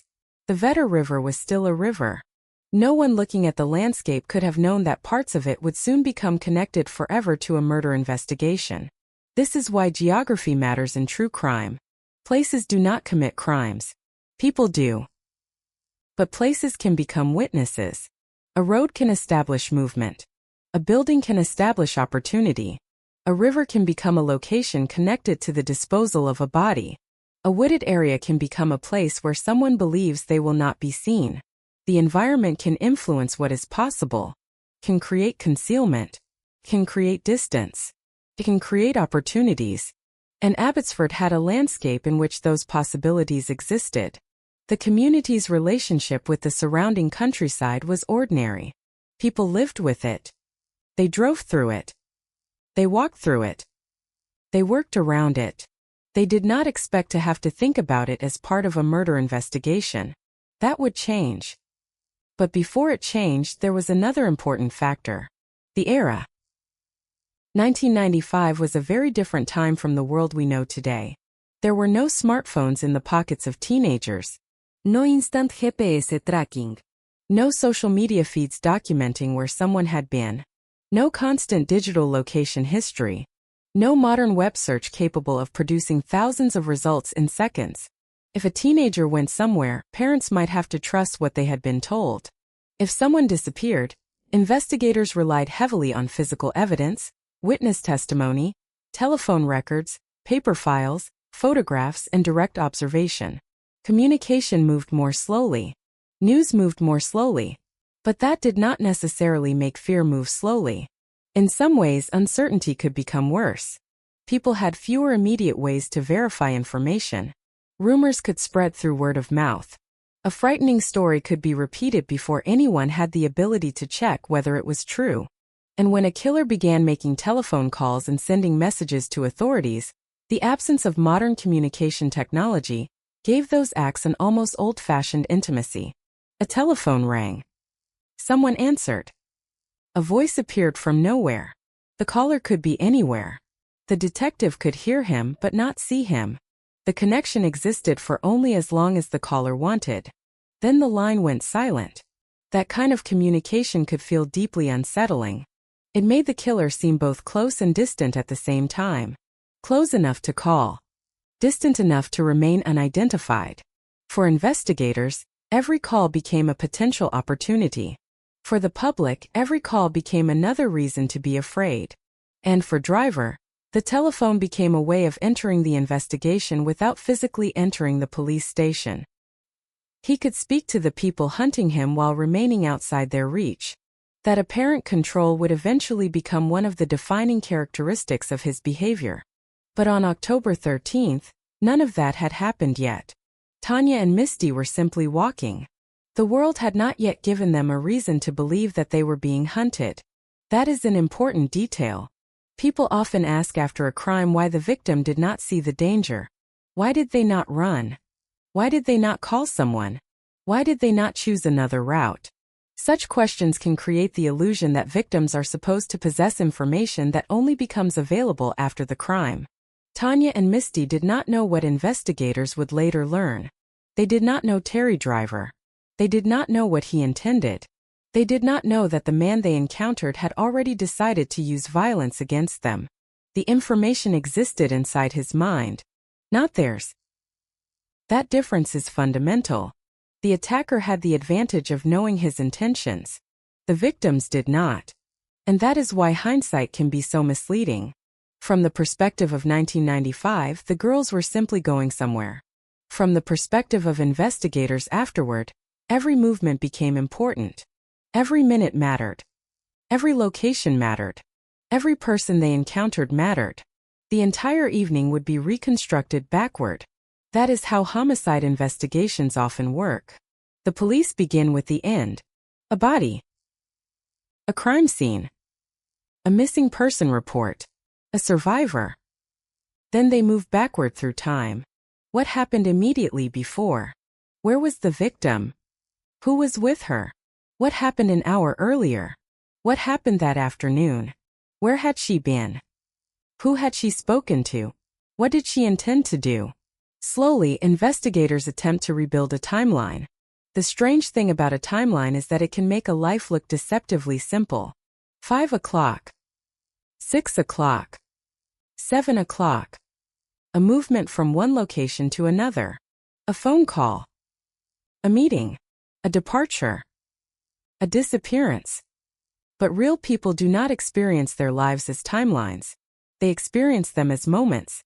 And those moments have emotion. A conversation can be important because of what was said. A goodbye can be important because it was the last one. A casual decision can become devastating only because of what happens later. Nobody knows which ordinary moment is going to become their final ordinary moment. That is why October 13th remains so haunting. For Tanya, there was a last normal conversation. A last normal walk. A last ordinary plan. A last moment before fear entered her life. But she did not know it was the last. Neither did Misty. Neither did their families. Neither did the people of Abbotsford. Only Terry Driver knew what he intended. And that knowledge separated him from the two girls he was about to attack. As the evening progressed, the distance between them became smaller. The girls continued toward their destination. Driver was nearby. The landscape around them remained familiar. The community continued functioning as if nothing unusual was happening. That contrast is one of the most powerful images in this case. A normal city. A normal evening. A catastrophic event unfolding inside it. There is no dramatic border separating ordinary life from violence. Sometimes the boundary is only a few steps wide. A person turns a corner. A vehicle slows down. A stranger approaches. A conversation changes. And suddenly everything is different. For Tanya and Misty, that moment was approaching. They had no way of knowing how much of their future was about to disappear. They could not know that one of them would later be remembered through a memorial. They could not know that the other would spend decades carrying the consequences. They could not know that police officers would spend months searching for the person responsible. They could not know that the name Terry Driver would eventually become synonymous with the crime. And they certainly could not know that the man who attacked them would later attempt to communicate with the police. The first stage of a murder investigation is often described as the search for a suspect. But before police can search for a suspect, they have to understand the victim. They have to establish who she was, where she lived, who she knew, what she did, where she intended to go, what was normal for her, what was unusual. That is why the next part of the story has to slow down. Because Tanya Smith cannot simply appear in this narrative as a body discovered near the Vedder River. She must first be seen as a living person. A 16-year-old girl moving through a world that had not yet betrayed her. And beside her was Misty Cockerill, another 16-year-old girl whose life would be permanently tied to Tanya's through one terrible night. Their friendship would become central to the investigation. Their walk would become part of the timeline. Their encounter with Terry Driver would become the dividing line between before and after. But before that dividing line there was life. There was school. There were friends. There were families. There were plans. There was a future. And there was a city that still believed the world around it was relatively predictable. The tragedy of October 13th was not simply that a murderer existed. It was that the people around him did not know where the boundary between safety and danger was. They could not see it. They could not touch it. They could not point to it. It was invisible until it was too late.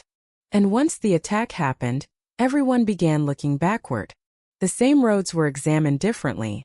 The same landscape looked different. The same ordinary freedom that teenagers had enjoyed suddenly seemed dangerous. A walk to a party could no longer be seen simply as a walk to a party. Could become a question. Who was watching? Who was nearby? Who knew where you were? How far away was help? These questions are easy to ask after tragedy. They are much harder to imagine before it. That is what makes the opening of this case so painful. There was no warning. There was only an ordinary evening. And somewhere within that ordinary evening, Terry Driver had already made his decision. The decision was his. The consequences would belong to many. Tanya's family would lose a daughter. Misty would lose the innocence of believing that she could walk safely beside a friend. Investigators would inherit a murder case. The community would inherit fear. And the legal system would eventually inherit the responsibility of determining what should happen to the man accused of causing it all. But none of those chapters had been written yet. On October 13, 1995, the story was still moving forward. Tanya and Misty were still alive. They were still walking. Abbotsford was still quiet. And the future had not yet closed its door. The tragedy is that they had no way of knowing how close that door had become. Soon, the ordinary landscape would become the backdrop to a nightmare. Soon, a 16-year-old girl would become a missing person. Soon, another 16-year-old girl would become a survivor. Soon, detectives would begin asking questions. Soon, families would begin waiting for answers. And soon, a community would hear the name Terry Driver. But before that name became infamous, there were two girls. And before there was a murder investigation, there was a friendship. To understand what was lost that night, we have to meet Tanya Smith not as a victim, but as a teenager whose life was still unfolding. That is where the story truly needs to slow down. Because every investigation eventually asks the same question. Who was the person whose life was taken? And in Tanya's case, the answer cannot simply be a date of birth, a photograph, and a date of death. She was 16. She was still becoming herself. Her story had barely begun. And then, on one autumn evening in Abbotsford, someone decided to end it. The city would never forget. But before it could remember Tanya, it first had to lose her. Before Tanya Smith became the name attached to one of Abbotsford's most disturbing murder investigations, she was simply a 16-year-old girl living her life. That distinction is easy to lose when a person becomes the subject of a true crime story. Years later, people remember the photographs shown in newspapers, the police investigation, the courtroom testimony, the name of the offender, and the terrible circumstances surrounding the death. The victim can gradually become trapped inside the final chapter of her life. But Tanya existed long before October 13, 1995. She had a childhood. She had a family. She had friends. She had routines. She had ordinary teenage concerns that would have seemed insignificant to anyone looking at her life from the future. At 16, the world is still unfinished. There are things you believe you know and countless things you have yet to discover. You are old enough to imagine adulthood, but young enough for adulthood to feel distant. The future has not yet hardened into decisions. There are still possibilities everywhere. For Tanya, that future was still waiting. And beside her was Misty Cockerill. The two girls were 16 years old, close enough to be walking together toward a party on the evening of October 13th. That detail matters because the story did not begin with violence. It began with friendship. Two teenagers sharing the same destination. Two young people moving through an ordinary evening. Two lives that for a short time were still moving in the same direction. Neither girl knew that their friendship was about to become part of a criminal investigation. Neither knew that one of them would eventually have to tell police what happened. Neither knew that one of them would survive while the other would not. And neither knew that the man approaching them would later become known across the community as the Abbotsford Killer. This is where the emotional weight of the case becomes difficult to escape. When a person dies unexpectedly, the people left behind often remember the smallest things. Not necessarily the dramatic moments. Sometimes it is something incredibly ordinary. The way someone laughed. The way they answered the telephone. A favorite expression. A particular piece of clothing. A habit that seemed insignificant at the time. A routine that suddenly becomes painful because it can never happen again. Families do not remember a loved one as a case file. They remember a person moving through rooms, sitting at a table, getting ready to go out, coming home, talking, laughing, arguing, making plans. That is the Tanya who existed before the crime. And that is the Tanya who should remain at the center of the story. The danger of true crime storytelling is that the circumstances of a person's death can become more famous than the person's life. The crime becomes the identity. The victim becomes the girl who was murdered. But Tanya was more than that. She was a 16-year-old whose future was still being written. The night of October 13th was not supposed to be significant. It was not supposed to become a date that her family would carry forever. It was not supposed to become the date investigators would write repeatedly in their notebooks. It was not supposed to become the date journalists would mention whenever Terry Driver's name appeared. For Tanya, it was simply a Friday evening. There was a party. There was a plan. There was a friend beside her. There was no reason to believe that she would not be home again. That expectation is one of the quietest tragedies in the case. People leave home assuming they will return. Parents say goodbye assuming they will see their children again. Friends separate assuming there will be another conversation. Teenagers walk down streets assuming they will reach their destination. Nobody says goodbye as if it might be the final goodbye. That is not how ordinary life works. And perhaps that is why sudden violence is so devastating. It destroys not only a life but the assumptions surrounding that life. After Tanya's death, her family would have to live with a question that has no answer. What would have happened if that night had been different?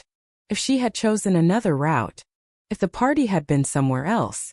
If she and Misty had left at another time? If Terry Driver had not been there? If someone had seen what was happening sooner? If one small detail had changed? The human mind searches endlessly for alternative versions of the past. But there is no alternate version. There is only the one that happened. And in that version, Tanya and Misty were walking together. That was the last chapter of their ordinary life. For Misty, the same night would become the beginning of something else. She would survive the attack. But survival would place a responsibility on her that she had never asked for. She would have to tell investigators what she remembered. She would have to describe the attack. She would have to help establish what happened to Tanya. She would have to face questions about a night she would probably have preferred never to remember again.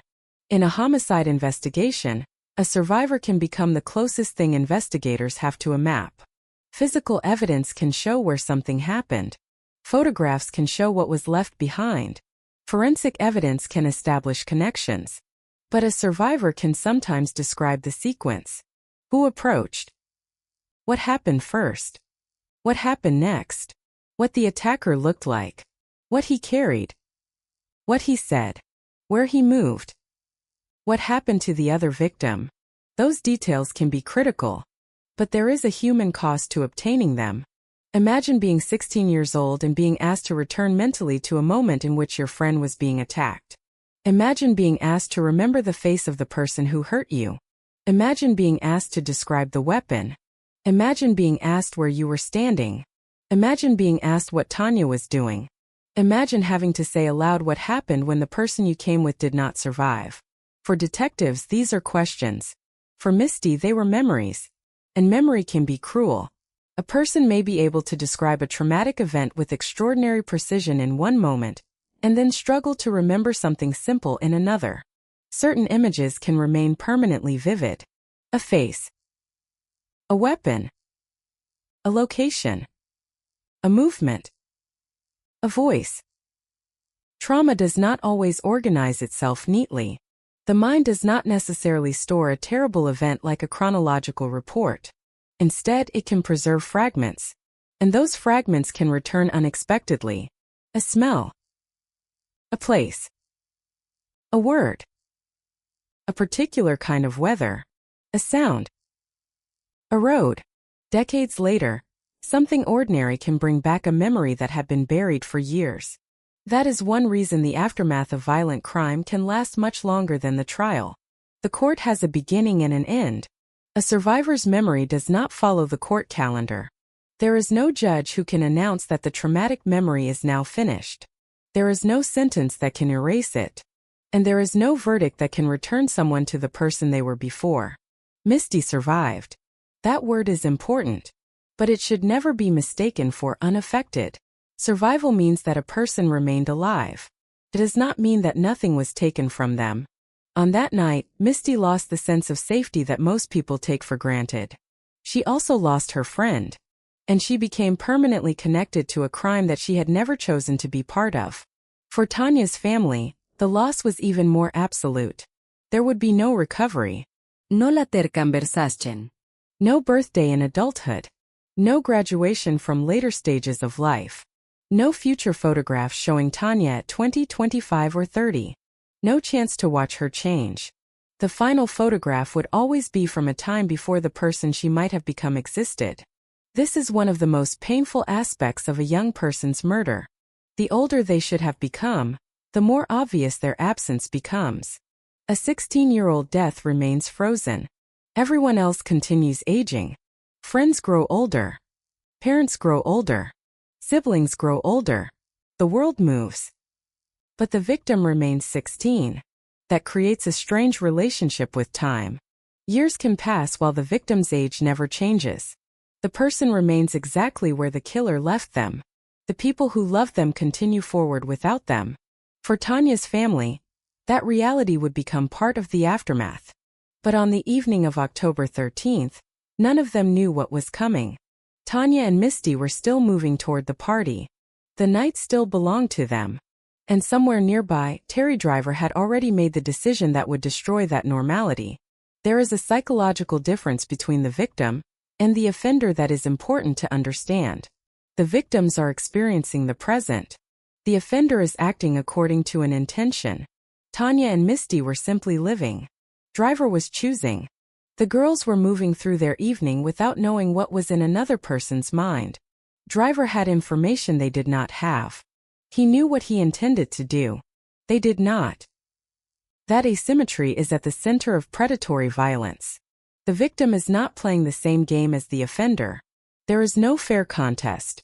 There is no equal exchange of information. The offender controls the moment because the victim does not know the rules have changed. That is why hindsight can be so unfair. After a crime, people examine every decision. Why were they there? Why did they take that route? Why did they trust someone? Why did they not run? But those questions assume that the victims possessed the same knowledge as the attacker. They did not. Tanya and Misty had no reason to know that their evening was becoming dangerous. They had no reason to behave as though they were already inside a crime. The responsibility for the violence belonged entirely to the person who chose to commit it. And that person was Terry Driver. At some point, the girls encountered him. The distance between them disappeared. The ordinary evening ended. Driver confronted them with a baseball bat. The weapon changed the balance instantly. A teenage girl can be strong. Two teenage girls can be brave. But courage does not make someone immune to physical violence. A weapon can turn a frightening encounter into an overwhelming one in seconds. The attack that followed was brutal. Driver assaulted both girls. Misty was seriously injured. Tanya was sexually assaulted and severely beaten. The violence eventually ended. But by then, the lives of all three people involved had changed forever. Tanya would die. Misty would survive. Driver would walk away from the scene and enter a new phase of his life, one in which he would eventually become the focus of a massive police investigation. But the investigation did not begin with certainty. It began with confusion. A survivor. A missing teenager. A terrible crime. And a community trying to understand what had happened. For Tanya's family, the first hours and days would have been unbearable. There is a particular kind of terror that comes with not knowing where someone is. First, there is hope. Maybe she is somewhere safe. Maybe her phone is off. Maybe she stayed with a friend. Maybe there has been a misunderstanding. Families often cling to these possibilities because the alternative is too painful to accept. Then information arrives. The situation becomes darker. The police become involved. Questions begin. And eventually, hope is replaced by grief. For Tanya's family, the discovery of her body transformed uncertainty into certainty. She was dead. There would be no return. No explanation capable of making the reality acceptable. Only the terrible knowledge that someone had taken her life. And somewhere out there was the person responsible. At that point, the investigation changed direction.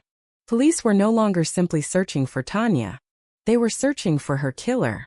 And Misty became central to that search. The surviving teenager could potentially help detectives understand the attack. She could provide information about the offender. She could help establish a sequence of events.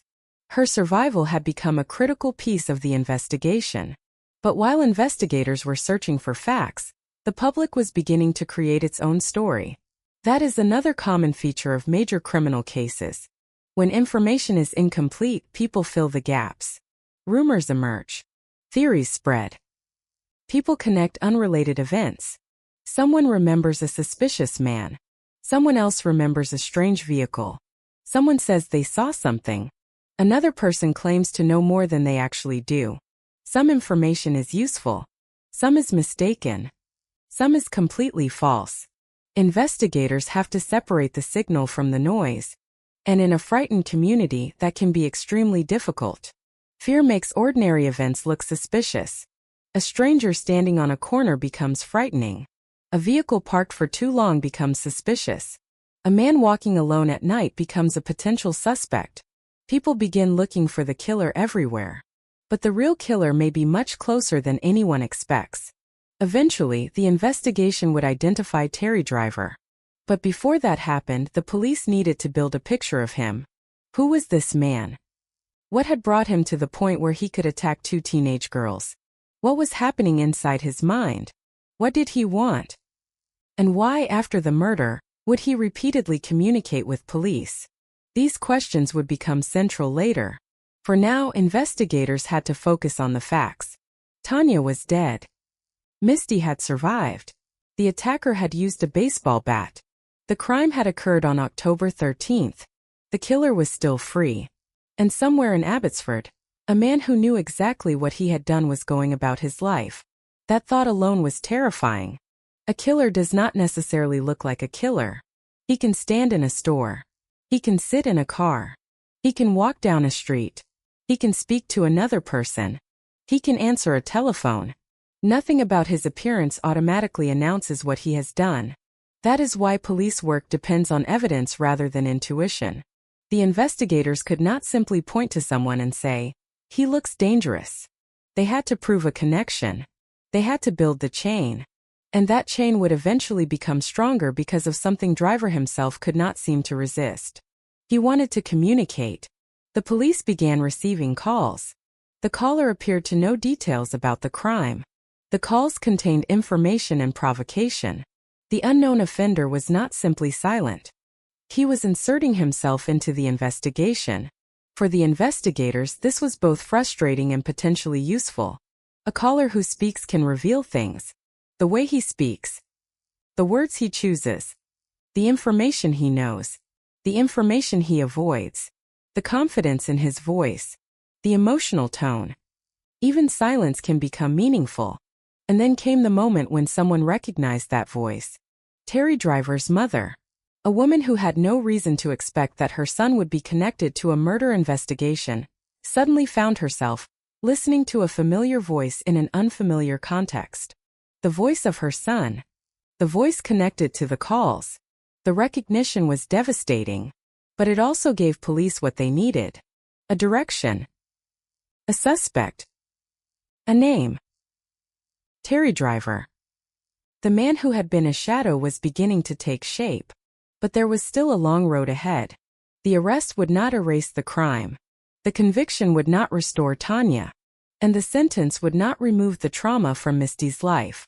The legal process could only determine responsibility and punishment. Could not change history. That is why the story needs to remain anchored to the people who lived through it. Tanya was 16. Misty was 16. Their ages are not simply numbers. They tell us something about what was lost. At 16, a person is still becoming. The world is still opening. The future is still largely unwritten. For Tanya, the book stopped halfway through the first chapters. For Misty, the book continued, but with pages she never wanted to read. And for Terry Driver, the choices he made would determine the rest of his life. 3 people. 1 night. 3 completely different futures. Tanya would be remembered. Misty would survive. Driver would eventually be imprisoned. But on October 13th, none of those endings were known. The night was still unfolding. The girls were still walking. The city was still unaware. And the man who would eventually be identified as the Abbotsford killer was still free. That is where the next stage of the story begins. Not with the arrest. Not with the trial. But with the moment the ordinary world collapsed. The moment a baseball bat appeared. The moment 2 teenagers realized they were in danger. The moment friendship became survival. The moment Tanya's future disappeared. And the moment Misty's life became divided into 2 parts. Before October 13, 1995. And everything after. The difference between those 2 lives can be measured in minutes. But the consequences would last for decades. Tanya would never have the chance to tell her own story. Misty would have to carry hers. And the investigators would spend months trying to reconstruct both. The next chapter would begin at the scene of the crime. There the questions would become more concrete. Where had Tanya been? Where had Misty escaped? What had Driver done? Where had Tanya been taken? What evidence had he left behind? And perhaps most importantly, what mistakes had the killer made? Because every violent crime leaves something behind. Sometimes it is physical. Sometimes it is a statement. Sometimes it is a witness. Sometimes it is a behavior. And sometimes it is the offender's own need to be seen. Terry Driver would eventually leave all 4. But before police could understand the full significance of those clues, they first had to confront the terrible reality of what had happened to 2 16-year-old girls on an autumn night in Abbotsford. One had survived. One had not. And the city around them was about to discover that the person responsible was not simply hiding. He was watching. He was listening. And he was preparing to speak. By the time investigators began reconstructing the events of October 13, 1995, Abbotsford was no longer simply the place where Tanya Smith had lived. It had become a map. Every road was a possibility. Every turn could matter. Every wooded area could conceal a clue. Every stretch of pavement could help explain how 2 16-year-old girls had crossed paths with the man who would eventually become known as the Abbotsford killer. For the police, geography was no longer scenery. It was evidence. And to understand the case, they had to look at Abbotsford differently from the way ordinary residents had looked at it only days before. Before Tanya's death, people moved through the city without constantly calculating distance from danger. They drove to work. They went shopping. They visited friends. Teenagers walked together. Families crossed the community without asking themselves whether a particular road offered enough visibility, or whether a wooded area was too isolated. The landscape was simply there. After the murder, the landscape became charged with meaning.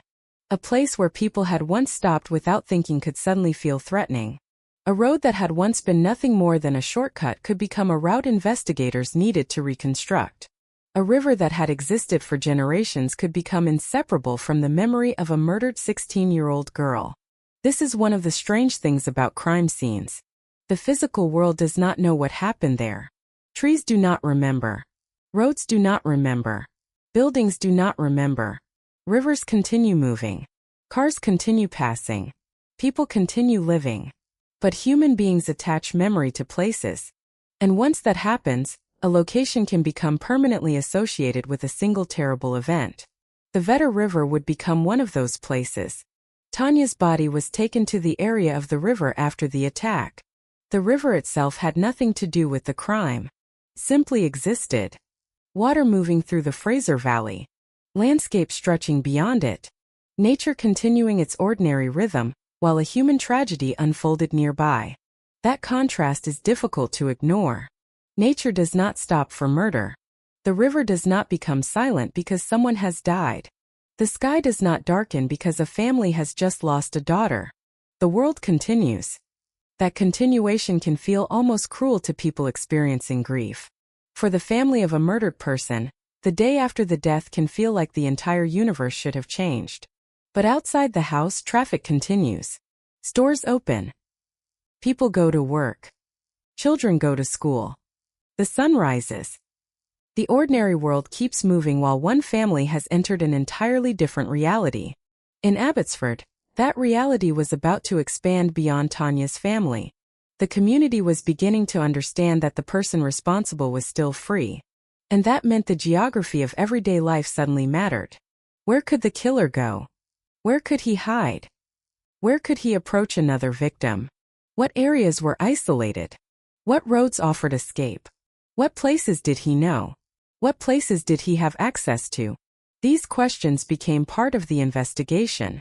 The police were not simply searching for a person. They were searching for a person moving through a physical environment.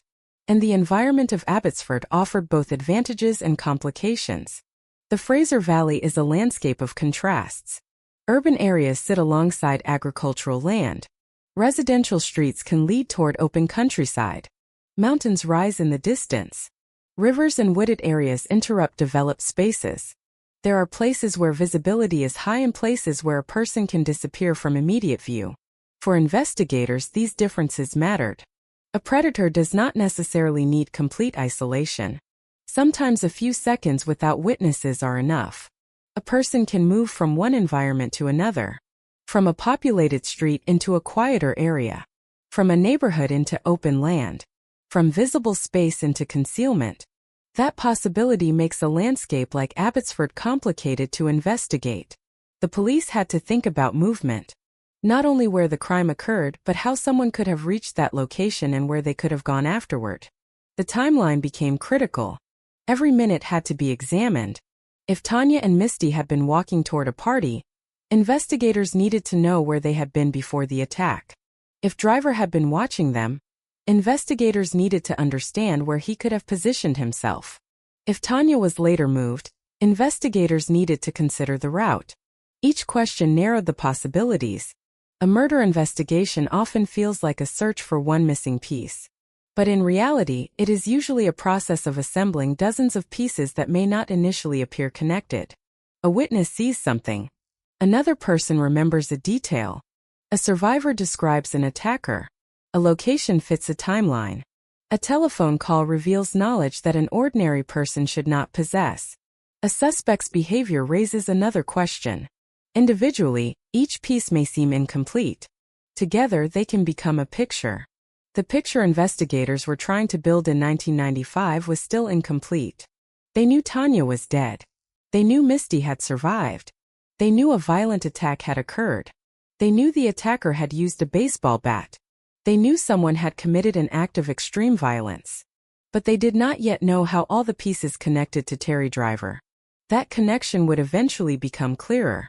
For now, investigators had to begin where every homicide investigation begins. With the victim. Tanya's movements. Her last known location. Her companion. Her intended destination. the circumstances surrounding her disappearance, and the physical evidence left behind. Misty's survival was crucial because she could provide information about the attack that no physical object could fully explain. She had been there. She had seen the attacker. She had experienced the violence. And she had escaped. Her account could help investigators transform an anonymous crime into a sequence of events. But the investigation also had to consider something else. The attacker had not simply killed Tanya and disappeared. He had continued communicating. That meant the physical crime scene was only one part of the story. The psychological crime scene was expanding. The police began receiving telephone calls. A voice appeared. The unknown offender was no longer completely silent.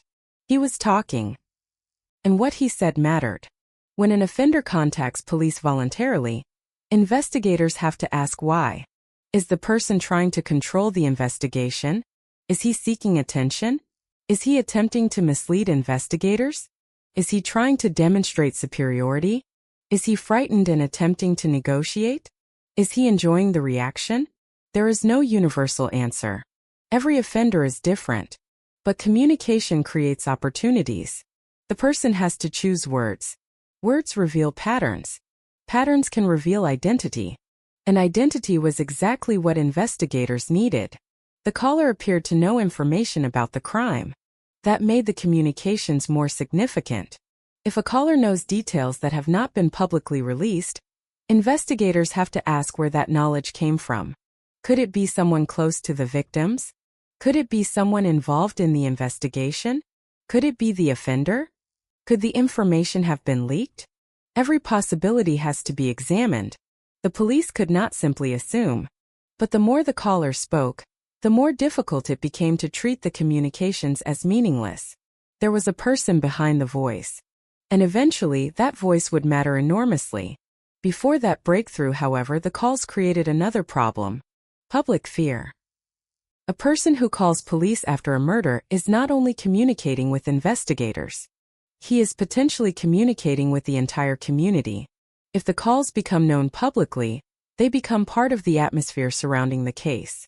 People begin wondering what the killer will say next. They wonder whether he is close. They wonder whether he is watching. They wonder whether he is preparing another attack. This is how psychological fear spreads. The killer does not need to physically appear everywhere. His reputation does the work for him. People imagine him. And imagination can make a threat feel omnipresent. In Abbotsford, parents became more concerned about their children. Teenagers became more cautious. The ordinary freedom of walking alone could no longer be taken for granted. The phrase "be careful" acquired a different meaning. It was no longer simply parental advice. It became part of a community response to a specific threat. And while the public was afraid, the killer seemed to be enjoying the attention.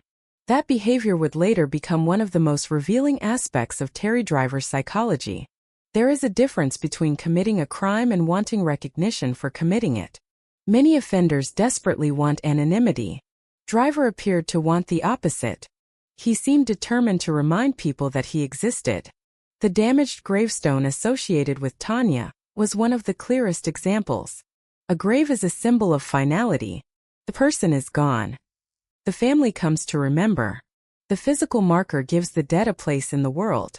By damaging and removing Tanya's gravestone and placing it on a vehicle belonging to a local radio station, Driver turned a private symbol of grief into a public message.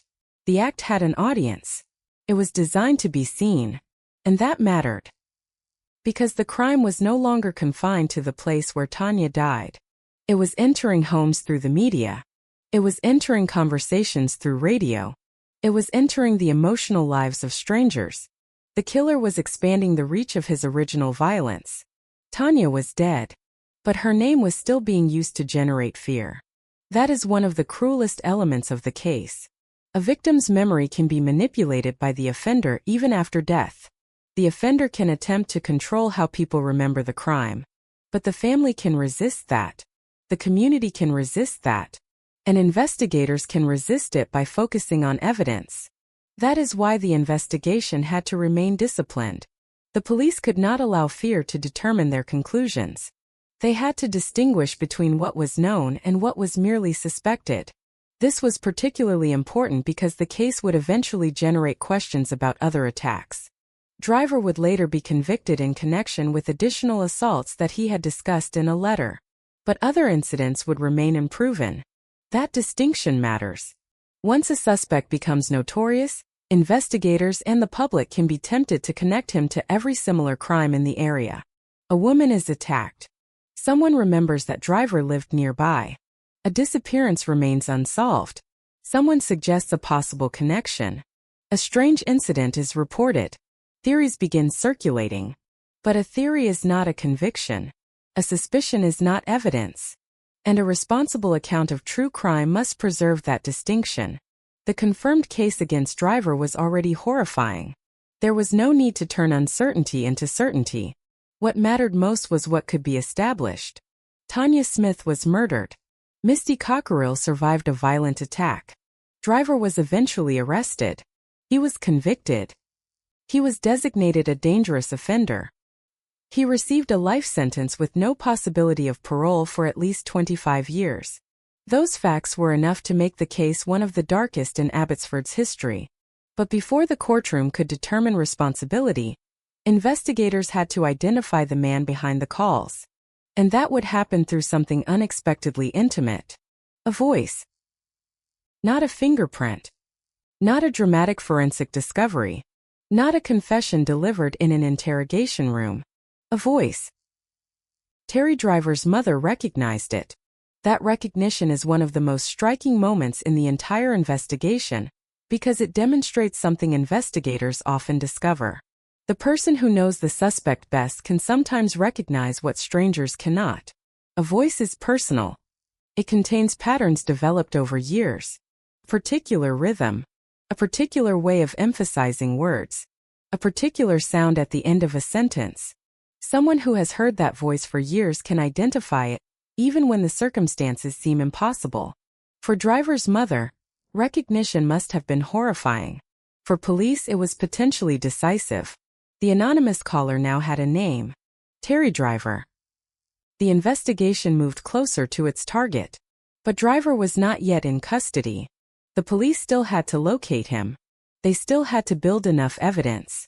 They still had to make an arrest. And the community still had to wait. That waiting period is often overlooked when people tell crime stories. The public hears about the murder. Then the arrest. Then the trial. But between those events there can be months of uncertainty. 7 months in this case. 7 months during which the person responsible remained free. 7 months during which the community had to continue living with the possibility that the killer was somewhere nearby. 7 months during which Misty had to live with the memories of the attack. 7 months during which Tanya's family had to endure the knowledge that their daughter's killer had not yet been held accountable. 7 months during which police had to keep working. The investigation could not stop simply because the public was exhausted. Detectives had to follow leads. They had to check information. They had to interview people. They had to compare statements. They had to examine communications. They had to keep asking questions even when answers were difficult to find. And eventually, the trail led to Terry Driver. On May 3, 1996, he was arrested. The moment must have carried enormous significance. The man who had existed in the community as a possibility now existed in police custody as a suspect. The calls had a source.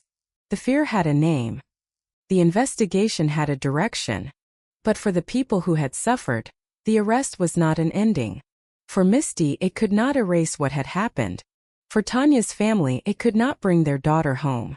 For Abbotsford, it could not immediately erase the fear. And for investigators, the work was not finished. An arrest creates another responsibility. Prove the case. The police had to take everything they had learned and organize it into a narrative that could survive the scrutiny of a courtroom. That meant revisiting the night itself. The attack. The locations. The communications. The witness evidence. The suspect's behavior. The statements. The connections. The contradictions. Everything had to be examined.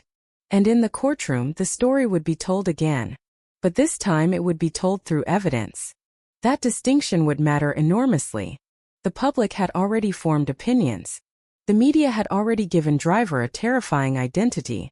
But courts do not convict people because the public is frightened. They convict on evidence that satisfies the legal standard. Driver would eventually choose to be tried by a judge rather than a jury. He would raise arguments involving Tourette syndrome, obsessive-compulsive disorder, and ADHD. He would challenge aspects of the prosecution's case. He would attempt to explain his behavior. The court would have to decide whether those explanations changed his legal responsibility. The prosecution would argue otherwise, and the judge would eventually reach a conclusion. But that courtroom chapter belongs later. For now, the important thing is that the landscape of Abbotsford had already changed.